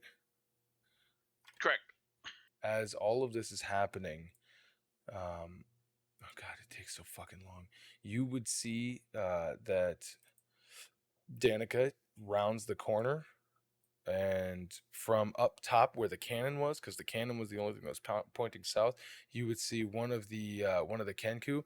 Both of them appear, bows drawn. It's like they're killing her as they start letting loose with their bows and arrows. But she looks to you. She was going to grab onto your shirt, and like very faintly you'll hear just don't touch me, don't touch me, as she goes to reach for Wimsy. Harmony, what are you doing at this point, as she's now effectively chasing you around this small tight area trying to touch you? I thought he. Shit, she did touch him. Oh, she did. Oh shit, my bad. Yeah. I thought he made his He dexterity did, but he saving gave throw. up. Oh, that's right. I'm sorry. I'm trying to get all of these things. Yeah, so never mind. As soon as she touches you, boom, that's right. Yeah, you're down. So none of that happens. But they do come around the corner as she is fully John Coffeeing Wimsy or Harmony at the end. And you would notice that as the rest of this light leaves her body and enters into Harmony, she now looks like she's roughly about 100 years old, like old withered old lady. Think like Voldemort, like like like withered up, just hair is like very thinned out. Her tiny frame is now even smaller. She looks like the devil baby from the Passion. She just this like almost white slicked skin. She just protect me. It's like the Me. Indiana Jones tomb He where they like, Yeah. you know, Yeah. the light fucking melts her skin off. And Fayte's gonna kind of crouch over her And go, Pop no. Eyes. and pop out his notebook and start writing in it. All right, yeah. So they're gonna take the two that are shooting bows are going to shoot bows at you. The Rook from up top and Danica from the side. They're going to shoot bows at you. Are you sure you're going to start writing? Oh, Because they were still there, but the Yeah. other part of her trying to, it didn't happen. do you at least want to listen to what's going on? That's what you say? Yeah. Okay. So they're in mid draw. When they come around the corner, you say, "Do you at least want to listen to what's going on?" Danica Because like hears everyone's on the ground. you. Danica hears you, but Rook does not, as he's 60 feet up in the air, standing on top of a cannon. If he misses you, he might hit her. So he is going to target Fayte, the Kayate. Oh, no, don't you target yourself, you son of a bitch. I see what you're doing there. Can I make myself easier to target? And hiya. Nice. 18 meets it, beats it, beats it, meets it, beats. So you're gonna take the d6 of damage, and so in this moment, you take 5 points of damage. In this moment, you would see Danica stop. No. Rook lets loose on accident. Well, he lets loose. You don't know if it's on accident. Fuck you. And so he, and you just feel into your shoulder as this, as it's like a target arrow. It's not like a triangle arrow. It kind of sticks into your shoulder. She's like, "Stop! You're gonna hit her." And she comes running up. She's like, "You have a lot of fucking explaining to do." As the ruckus from outside of the tower happens, your friends are currently unconscious on the ground, as is Mari. Fate just kind of pulls out the arrow. Yeah, I know. And he's gonna start going to his companions and picking them up and like getting them together. So first he's gonna go over to Wimsy, who would probably be the closest right now. When you do that, she's going to draw her short sword out and go, "Don't fucking move until you start fucking talking. You said that to look at what's going on? How about you start telling me what's going on? Because it looks like 5 dead bodies surround you right now." Well, can we check if they're not dead? They shouldn't be dead. Don't They move should until be the healed. rest of the people get here. I can't trust you with my friends' bodies. You're more than welcome to check out your friend, but how do I know you won't kill mine? You don't have to trust me. It's not convenient for either of us to trust each other, is it, elf? As everybody begins to filter around, at any point, are you planning on doing anything other than standing still? No. I mean, he's just sort of kind of angle himself with his friends as his echo appears from the ground and kind of like they're trying to like posting up. They're not drawing your weapons, but they're just posted up by the bodies. Every single time that you go to summon your echo up from the ground, they're going to attempt to attack it. Where's your battery? Charger? You should know that. Where? They're probably a little too jumpy to have surprises popping up like whack-a-mole, which they begin playing whack-a-mole. I can summon in an instant, so I guess that's yeah. So, okay. but you likely try that a couple of times, and they because enough of no, since everybody. I mean, he won't summon it because he knows I can just summon it. So okay. So because if you we had got already in a fight, I could instantly summon it. So I'm the not reason why I bring that up is because you had said that you summoned it, and so I was going off of you just summoning it instead of you retconning that you don't do that. I thought you were telling me to retcon. You're saying that I know that they wouldn't like it. No. I'm saying as you do that because I don't want to give you the hint of what might happen. I would stop. Right. But he's stopping because he knows that I can just instantly summon it. Yeah, you learn that the moment that it happens, and there you go. You know that you can do that, so on and so forth. So this whole standoff happens for a minute until Candace can get herself around as she kind of comes rushing over. She's like, "What the fuck happened, man? What did y'all do?" As she's not asking Fayte, she's asking Danica. Danica is still holding the knife or the sword, like obviously not in your neck, but she's holding knife like sword at you. You've got these Kenku up at the top. Everybody's just like knives out right to public enemy number 1. She's like, "I don't know. I rounded the fucking corner, 5 dead bodies, and he's just standing there taking notes." And Candace looks at you and goes, well, as she's doing the medicine check on these people, she's like, "Okay, so what happened?" It's all very interesting. I'm not too sure what happened. I only have my theory of what happened. How about you tell me the facts as to what actually physically happened that you saw with your fucking eyes instead of being vague about it? Because I got a dead friend here and you got 4 dead friends here. Are they dead? They got some weak-ass fucking pulses right now. Oh, so they're not dead. It looks like a deal with the devil was made. I hear you have a lot of them around here. They don't usually step around here. Would you fucking summon one? Why does Mari look like this? I have summoned nothing. This wasn't my deal. Yeah, you got a lot of attitude for a fucking murder suspect. As she begins to go down and she's like, she starts to perform magic on Maricel, to bring her like to hit points. And Maricel just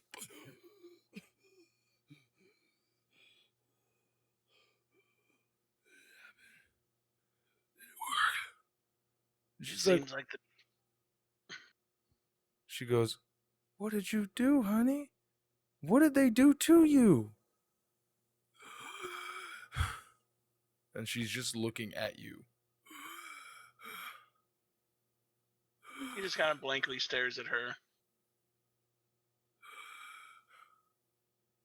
Danica's like, somebody needs to start fucking talking before everybody dies. I just told you she made a deal with the devil. It looks like it gave her too much power to control, and she removed the curse from my companions here.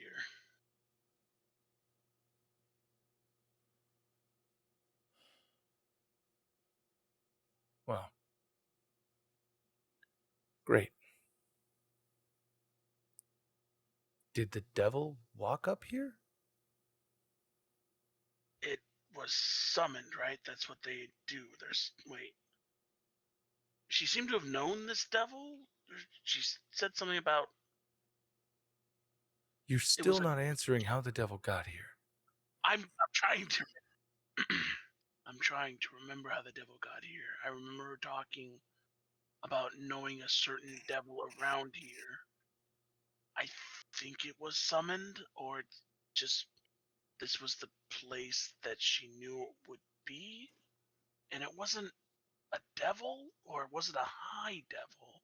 He pulls out his notepad. It seemed to be a devil working for a devil.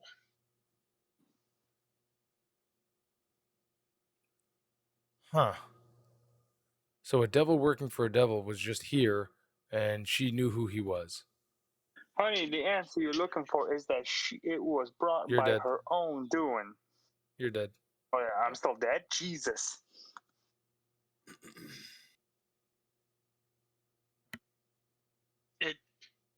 It was a female. It was a devil, but worked for another devil. She asked for the power to heal the curse from my companions. It gave her the power, and that power seemed to have ravaged her. It seemed to be too much power for her body, which, according to tales that I've heard of these devils in the area, seems like the right turn of phrase that it might do. It's tragic, but she seems to be alive. I think she just needs rest or healing. Man, what the fuck kind of healing is gonna happen? Look what the fuck she did. She went from being 20-something years old to being over a century. Look at this shit. Jesus Christ. She over a century? Aren't all you people over a century? Did she look like this when she woke up this morning? Fuck no, she didn't, man. That was my And then she got involved with the goddamn devils. Damn it, Mari. What are you doing, man? May I heal them now? I don't know. Danica looks at you and goes, I don't know if it's convenient to let you. You get my gist? What do you got? What do you have to give us so we'll let you? Who's closest to me? Danica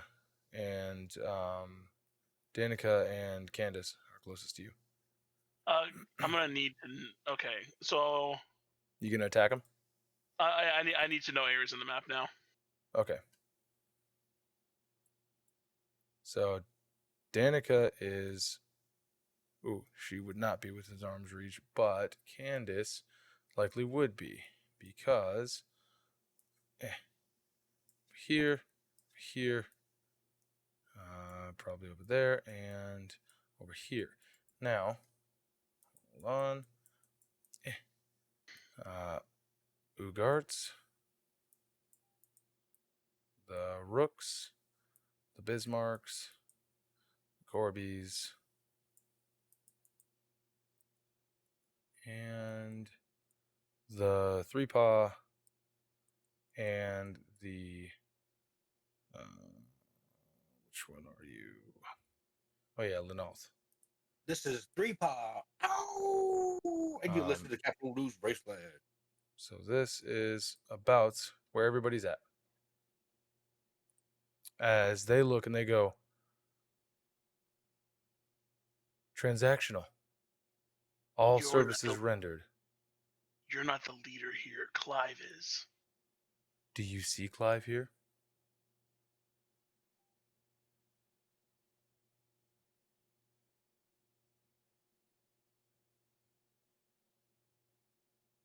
Plus, I don't think that someone with many pointy bits pointed at them has a whole lot of bargaining power about who's the leader of who right now. So, things gotta start making a whole hell of a lot more sense and a whole hell of a lot more convenient for us. Because Clive might be nice, but I'm not. Do you take platinum coins? How many platinum coins? I have 3. And then 10 gold, so I have 4. 1 for each of my companions to bring up. 3 platinum will do. Keep the gold. Alright, he puts up his hand and has 3 platinum between each finger. And then closes his hand, opens it, and kind of gently tosses at her. Doesn't come closer to her. Yep. The coins clatter to the floor. And she goes, "Pleasure doing business with you." And you. So- He's going to go over to Cilia, and he's going to cast Cure Wounds. Okay, you do that. Go ahead and roll me that. As Danica begins to leave. And you would see Candace come over and pick up Maricel. How do I cast? Can I just click it? Yeah, if you click on the icon, it's a yeah, there you go. They begin to leave. 3-paw takes the time to climb up on top of the wall. Ugards goes to leave. Corbies, no, not the Corbies, the Kenku, they disappear out of sight. He's going to go down to Emiko because he knows she can heal. Yep. And then same thing.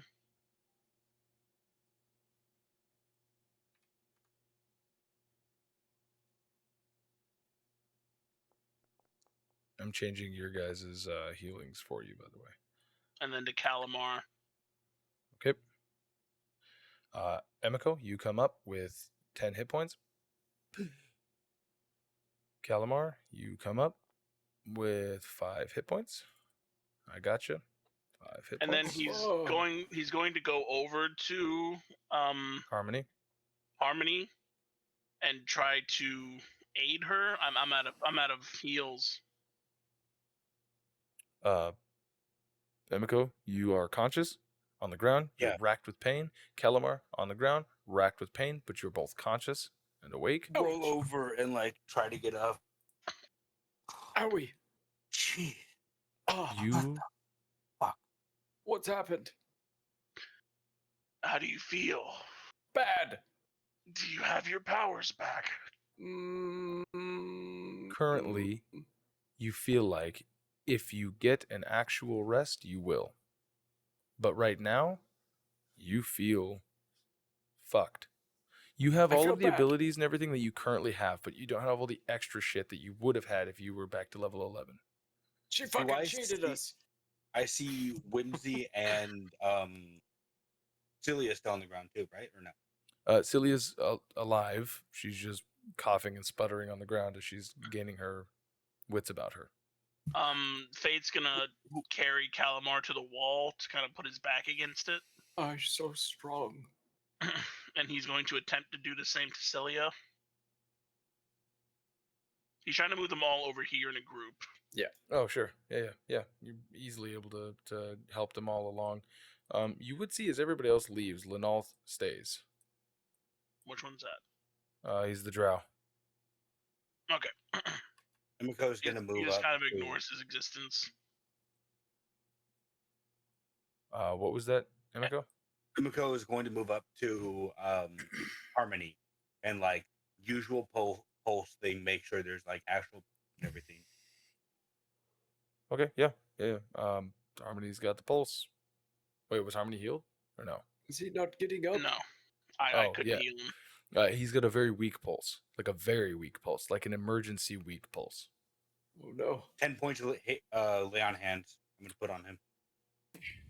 Almost like an AED. Just Harmony, you find yourself up to 10 hit points. I'll change that for you now. Yeah, Calamar? 10 hit points. Boom. How you feeling? Oh, I just better. He's mean, gonna good. grab Emiko and put her in front of him on the wall. I am fine. I don't need to be. Do you resist it then? Because he's gonna do it. Yeah, Emiko's gonna resist. All right. Okay, So, so what do we roll? she hits your hands away. Just a like, yeah. If she's not gonna let you move her, then you're gonna have a hard time. Even though you're incredibly strong and so on and so forth, she's still Emiko in relatively heavy armor, and she's batting your hand away. Instead of forcing someone to do it, I'm just gonna let him not have you move her. But you all, Calamar, yes, please go ahead. Calamar on a 1 to 10 scale, 1 being you feel like complete garbage, and 10 feeling perfect. Where are you at, buddy? I'm not feeling great, but I can heal myself. Tend to the others. Got it. And I'll cast Cure Wounds on myself. Okay. Enemy target. Another I'm gonna do another. Let's do 10 more on Harmony. I'll play on hand. Did it.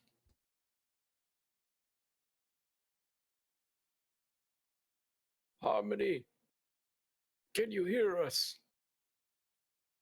Ah, yes. The sweet sound of music. I can All right. hear it. Music Really would be quickly. nice right now. Really quickly. Everything else sucks. How many fingers am I holding? I wouldn't if you don't want to attract the dead, I wouldn't play any music right now. You guys have Shoot. apparently been under effects of large amounts of life, including those spells you're slinging around like the nothing. And I don't know if they told you, but life attracts the dead because the dead want your life. Shit. But welcome back. That was pretty shaky, wasn't it? Was. Fate just stares at the drow. How's Mari-san? He doesn't look at Fate. That's to be determined. Well, cooler heads seem to have prevailed. Congratulations. Danica's a bit of a hothead usually. Thank you for not killing all of us. That's the first time that he acknowledges Fate as well. He also seems much more interested in the effects of what everybody else is going through than the guy who's fully healed. He's like, but he does look to you and he goes, "Thank you for not murdering us, all of us, because you very clearly could do that if you wanted to, but your smugness is going to get you in trouble." Just an observation. As It he would have looks been over, unwise to attack you. I most likely would have lost my companions here. It would be a very big pain to get new ones at this time. you would say it would be inconvenient for you, huh? Yes. Coming from him, that's actually a very good compliment to us. You know, he actually cares a little bit. Well, I can see that. That's wonderful. My feelings have been affecting me lately. Emotions are good to deal with here and there. Well, Need to be talk careful through it. with those. They tend to get you tracked by the sorrows, but good for you. Calamar, Yes, is there any chance you can do that hut of yours? I can. I feel able. Because he is right. We have pretty much put on a very bright show. Should we leave, or should we? I think it would be unwise to stay in this fortress. Yes, we should But we definitely should also skedaddle. stay out of the fog. She's gonna. Well, oh, please, go ahead, Emiko. Tomoe is going to snap in front of Harmony. How many fingers am I holding up? Harmony, focus. I Focus see. over here. I see calluses on your fingers is what I see, honey. You really need to fix that. Oh, those poor How many fingers am I cuticles. holding up? Poor cuticles. I'll do some work on those. Don't you Jesus. worry. Please, Okay, you're please, fine. get some work done on that. Right? How could you let yourself? Kill John again. I realize that you're probably going to be incredibly suspicious of this relationship that has been set by yourselves and the rest of the people in this area, but I don't think it's very wise for you to just go out into the forest or into the world in general, because as all of you are likely near death, it wouldn't take much. As of right now, it looks like, since you're all leaned up against the wall, hurting. But that's just free My advice. suggestion wasn't to stay in the fortress, but maybe around it for now. I'm fairly certain they'll leave you alone, because it was kind of scary to see one of our own turned into what she was. I can only imagine, to someone who didn't think of things in convenience sake, that it would be relatively scary to see someone you care about turned into, well, whatever the fuck she was just turned into. Right? It looked more like a husk of what she was to me. What Or about you maybe guys? It We was heard what him she talk a lot. truly What about you was. guys? What happened to you? He seems to not be able to get his story real straight, or at least he talks vaguely enough. Maybe you all can shine a little bit of light as to what actually happened, seeing as how you were all on the floor, nearly dead just a moment ago. I mentally communicate to Wimsy. We must help our ally, Marisol. Let us create a story that is not quite the truth. And then I begin to speak. There is an old transmutation that works by more or less combining the life force of everyone that willingly injects himself, and then grouping it together and dispersing it evenly amongst. Since we lost a lot of our life force during the last battle with that Oh, no. Dothar, Magnar, the weird wormy guy. Magnus. Hearing that, we decided we would pool our stuff together and then have Respectfully, you said a lot about understanding nobility.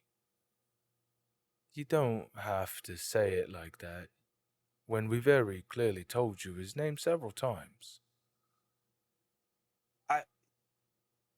Listen. You wouldn't like it if someone started saying that you came from Hobo Town, or wherever the town is that you said, right? I would actually How's a kind of find it funny. I do like a little bit of comedy in my day. Look, all I want to know is what happened here.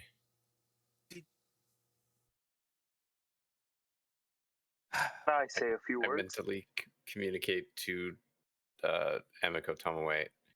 Please do not let them know what she can do. They will milk her dry. That is what we promised Can I to talk help her back on with. this mental link? Yes. There is a reason I'm obfuscating the truth as best I can.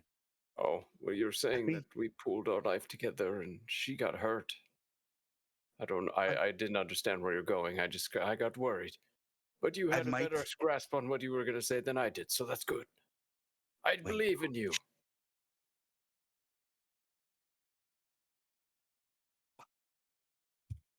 my deception isn't what it used to be because I lost levels. God damn it.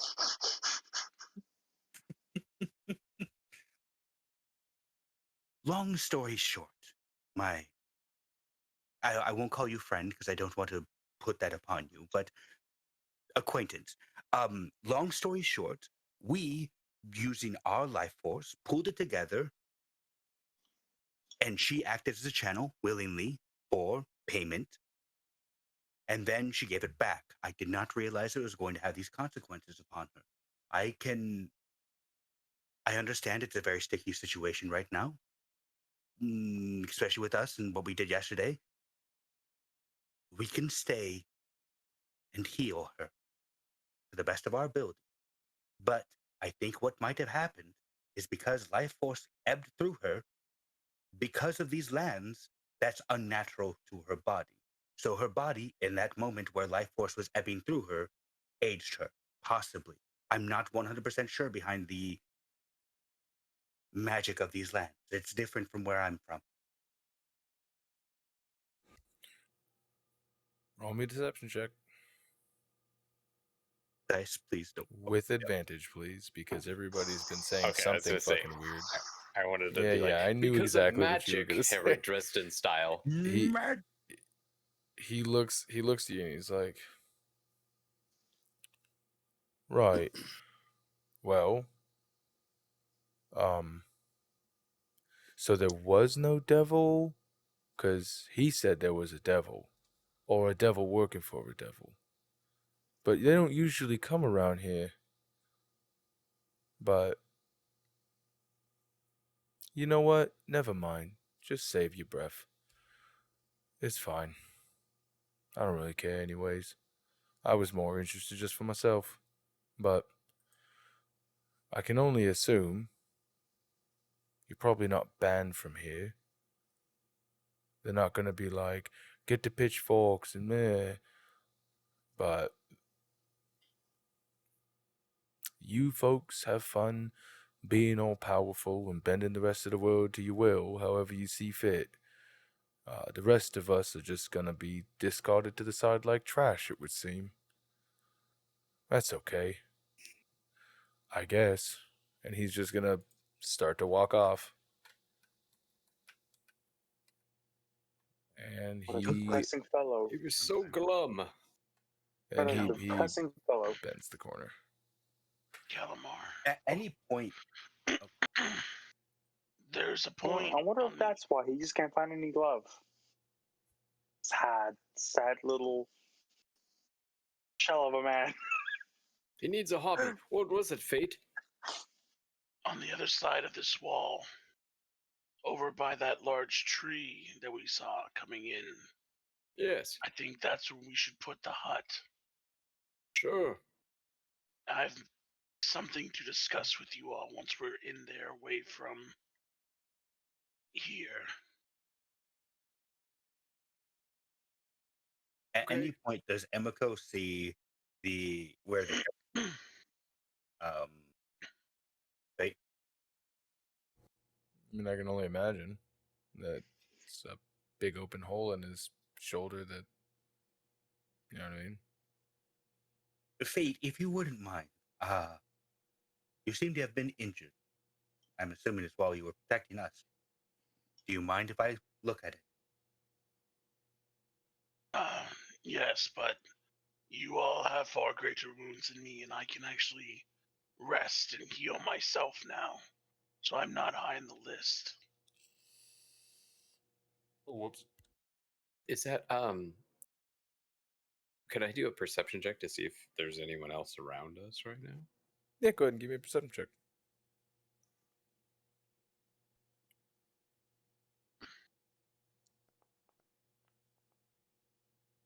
See, you We're guys are safe. talking. You like, do a double check and whatnot, and you look up, up by the by the cannon on the balcony on the 3rd floor, and you would just see Clive just kind of looking down at you guys, just like. Do a little awkward It looks wave. so creepy. And he just turns and walks back inside. Well, let's go. You know, Yeah, follow me. I will. And he's going to start leading Calamar and hopefully everyone else to over here. Okay. Yeah. Yeah. You guys end up walking. I can only assume that you don't want to walk by the rest of everybody around the top. If that's an option, yeah. I don't know, what the south looks like. Yeah. Eventually the walls just kind of like fade away. Like they break down, they come down to a slope, they do all that shit, and then you end up on the other side. In kind of what looks, he wants it to kind of look like the hut goes into the tree. So it's kind of hidden. I don't think you can. It doesn't work. It's like pretty that. much so the hut is actually just a half dome. It's basically like half of a sphere that comes up. It's about 8 feet Igloo. tall. Okay. Yeah, Then and so just by the tree, it's then. literally just like half a bubble of an opaque textured Mhm. like look. It looks like if you did like a vinyl wrap on like a half dome. Right, it doesn't have like edges and like rocky, but it looks like it's been painted to look like one. If he whatever he wants it to look like. Right. Okay, then yeah, just right by the tree. Just kind of a marker. Okay. Then yeah, I'll do that in an area that makes sense, and it'll be the same like grayish opaque to hopefully conceal it. So you guys all limp your way over there, or walk your way. You guys cured wounds a whole bunch of times and all that shit, so you guys are probably fine. You guys walk your way over there, set yourselves down. It takes a minute, I think, to cast the spell. So you're in your spell casting for a good solid minute, and then whoop, dome comes up. You do your thing. Place your measured template. There you go. Yeah, and then we can just move everybody right on in there. Fayte, that woman threw a small rectangular piece of paper. May I inspect it? The card. Oh, yeah. He pulls out his book marker, gives it to him. Now that we're all alone, Oh my god. I must ask for something selfish. You can, but please wait. Look at this, Fayte. Look at that subtle off-white coloring. The tasteful thickness. No. Bone white. Oh my god, it even has a watermark. Okay, what were you gonna say? What's the abrasion? My God, it's perfect. I'm sweating. I must ask for something selfish. I don't ask for anyone to help or come with me, but I am going to kill that woman who took my money in exchange for your lives. I feel I must. Well, that is wrong because you asked me to help you with your curse. You do ask for stuff, and that's okay. We all have things that we need.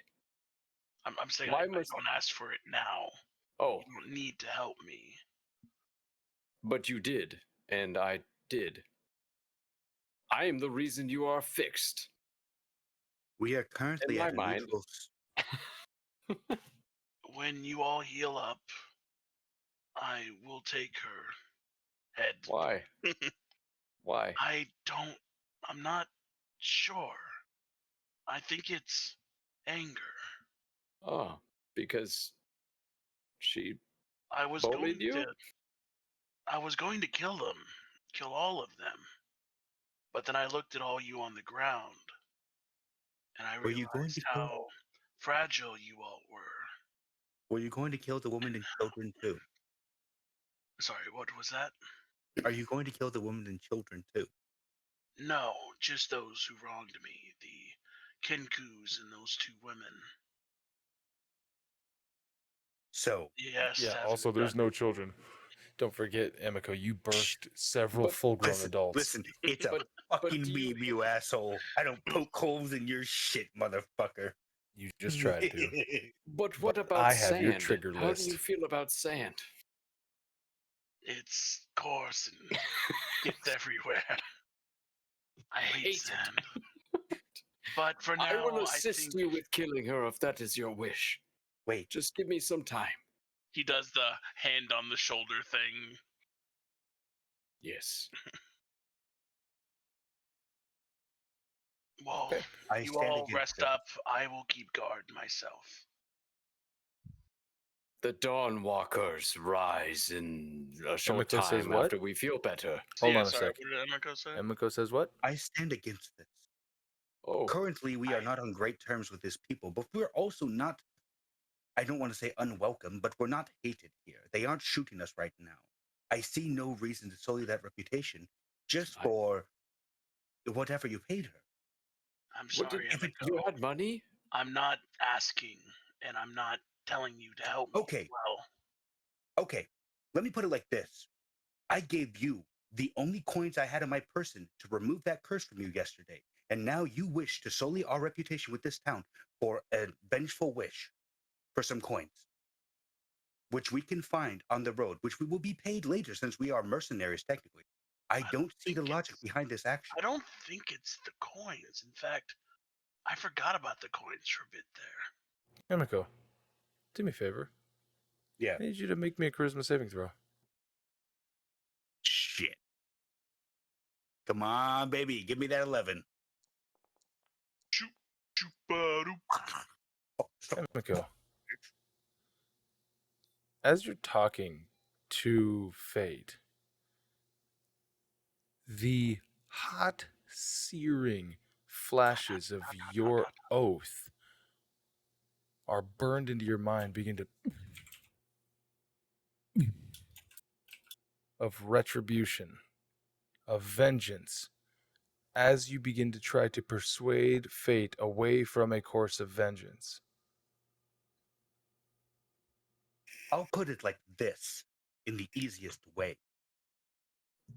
If we can't go and kill that worm for even threatening to do harm to my brother, then why should we do harm to this woman?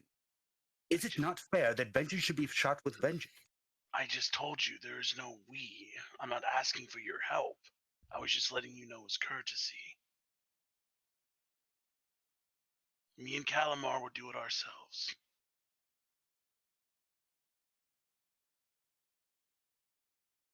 Yes, because for now we are the merry Why? vanquishers.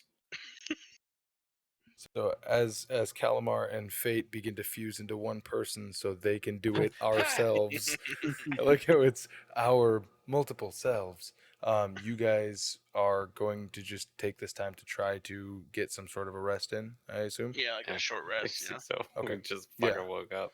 So you guys are sitting here talking about, your plans and your machinations, and you would hear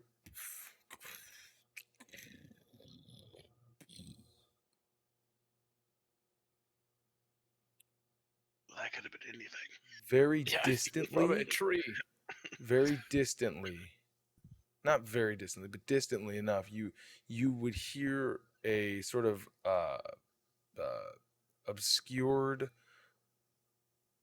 well, I suppose this will work as tribute. Fine. I will take what is owed mine.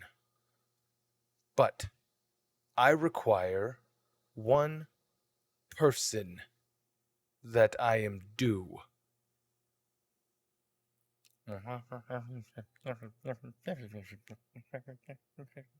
Yes.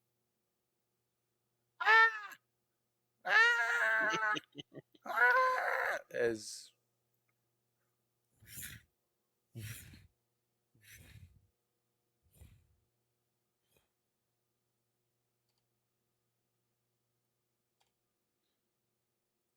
okay, that happens. Creaky trees and probably nothing. We should probably leave here. I remember that. at some point. Boy. We have 8 hours in this dome, but I'm not sure if they know where we are. They might be. I mean, when 2 hours go by, we should be good. Yeah. Maybe. You guys are gonna wait for 2 hours? Yeah, that's the plan. Yeah. I don't think we should wait for 2 hours. We should wait for 1. And then Is a it's short the rest deal. 1 hour? Yeah. 1 to 4. Oh shit. Okay, yeah, 1 hour. I thought it was 2 hours. All right, you guys wait for 1 hour. You take your short rest, and that happens. Before we end all of that, I would like for Harmony to roll me a D100, please. Here we go. This is where I become a god. D100. Oh, you have to do them one at a time? Mm-hmm. No, But I you click. don't. There's a certain way that you can get it to where you can literally type in the number. I think it's a thing that you can activate on. It's kind of nice to do it one at a time, though, I like 1 at a time. because then you can stop. Oh, Yeah. shit. Oh, wow. Oh, you Okay. got a 1? 0, 1? You got a Jesus fucking Christ. 1? You got a fucking Cocaine, one. baby. Cocaine Blue works. goblin falls Um, from the sky right in front of us. God damn. Never mind. You guys can give yourselves the effect of a long rest. And next session we will start. We will What? start with everybody Wait a back minute. up to their level 11s. Oh, no shit. Since That you get is the a effects, good one. You guys just went since- through all that. since you will That is a good one. since you Oh, will sorry. get the effects of a long rest, which is what you would have had to have waited until. Oh. Now you get the effects of a long rest because you rolled a 1 on the random encounter for your guys' basically the rest that you take. So when we start next week, we will update all of your characters back up to what you guys were at, which I believe was 87 and some change, and then you can add the XP that you guys got from last session, and then you can add the XP from this session as well. Do we want to do goals now? Not Or at this change very the command moment. Give me here. one Okay. sec. Yeah, we haven't I quite get you. ended yet. I'm Sorry, I know, Harmony. Ready to- I know. Give me just a second here. As you guys sit there in your huddle, you would see, as we sort of pan out away from your guys' dome, you would see Lord Magus Dorothy as he flies away with these crate, like it's basically like one big cattle crate, almost. If you think of like one giant cart that he brought, they loaded up. He pulls away, and you would see him literally into shadow as he goes to fly through the sky, carrying one tiny little Kenku. As he looks down, and in his shadowy form, you would see him go, "I'm going to get all of the information from you." As you just see this, no, please, no, please, as he takes off. Meanwhile, back at the ranch, what in the fuck? I'm out of shit. I gotta go.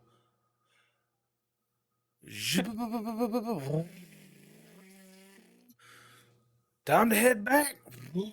As you see this ebon-skinned man with these like fucking, he's got those really thick like gauge hoops that like a lot of people, like stud in his nose. He's got this fucking white mohawk that comes back. He's got an eye patch, and he's wearing this like Road Warrior leathers, and he's riding like, you know, Cloud's motorcycle from Final Fantasy VII.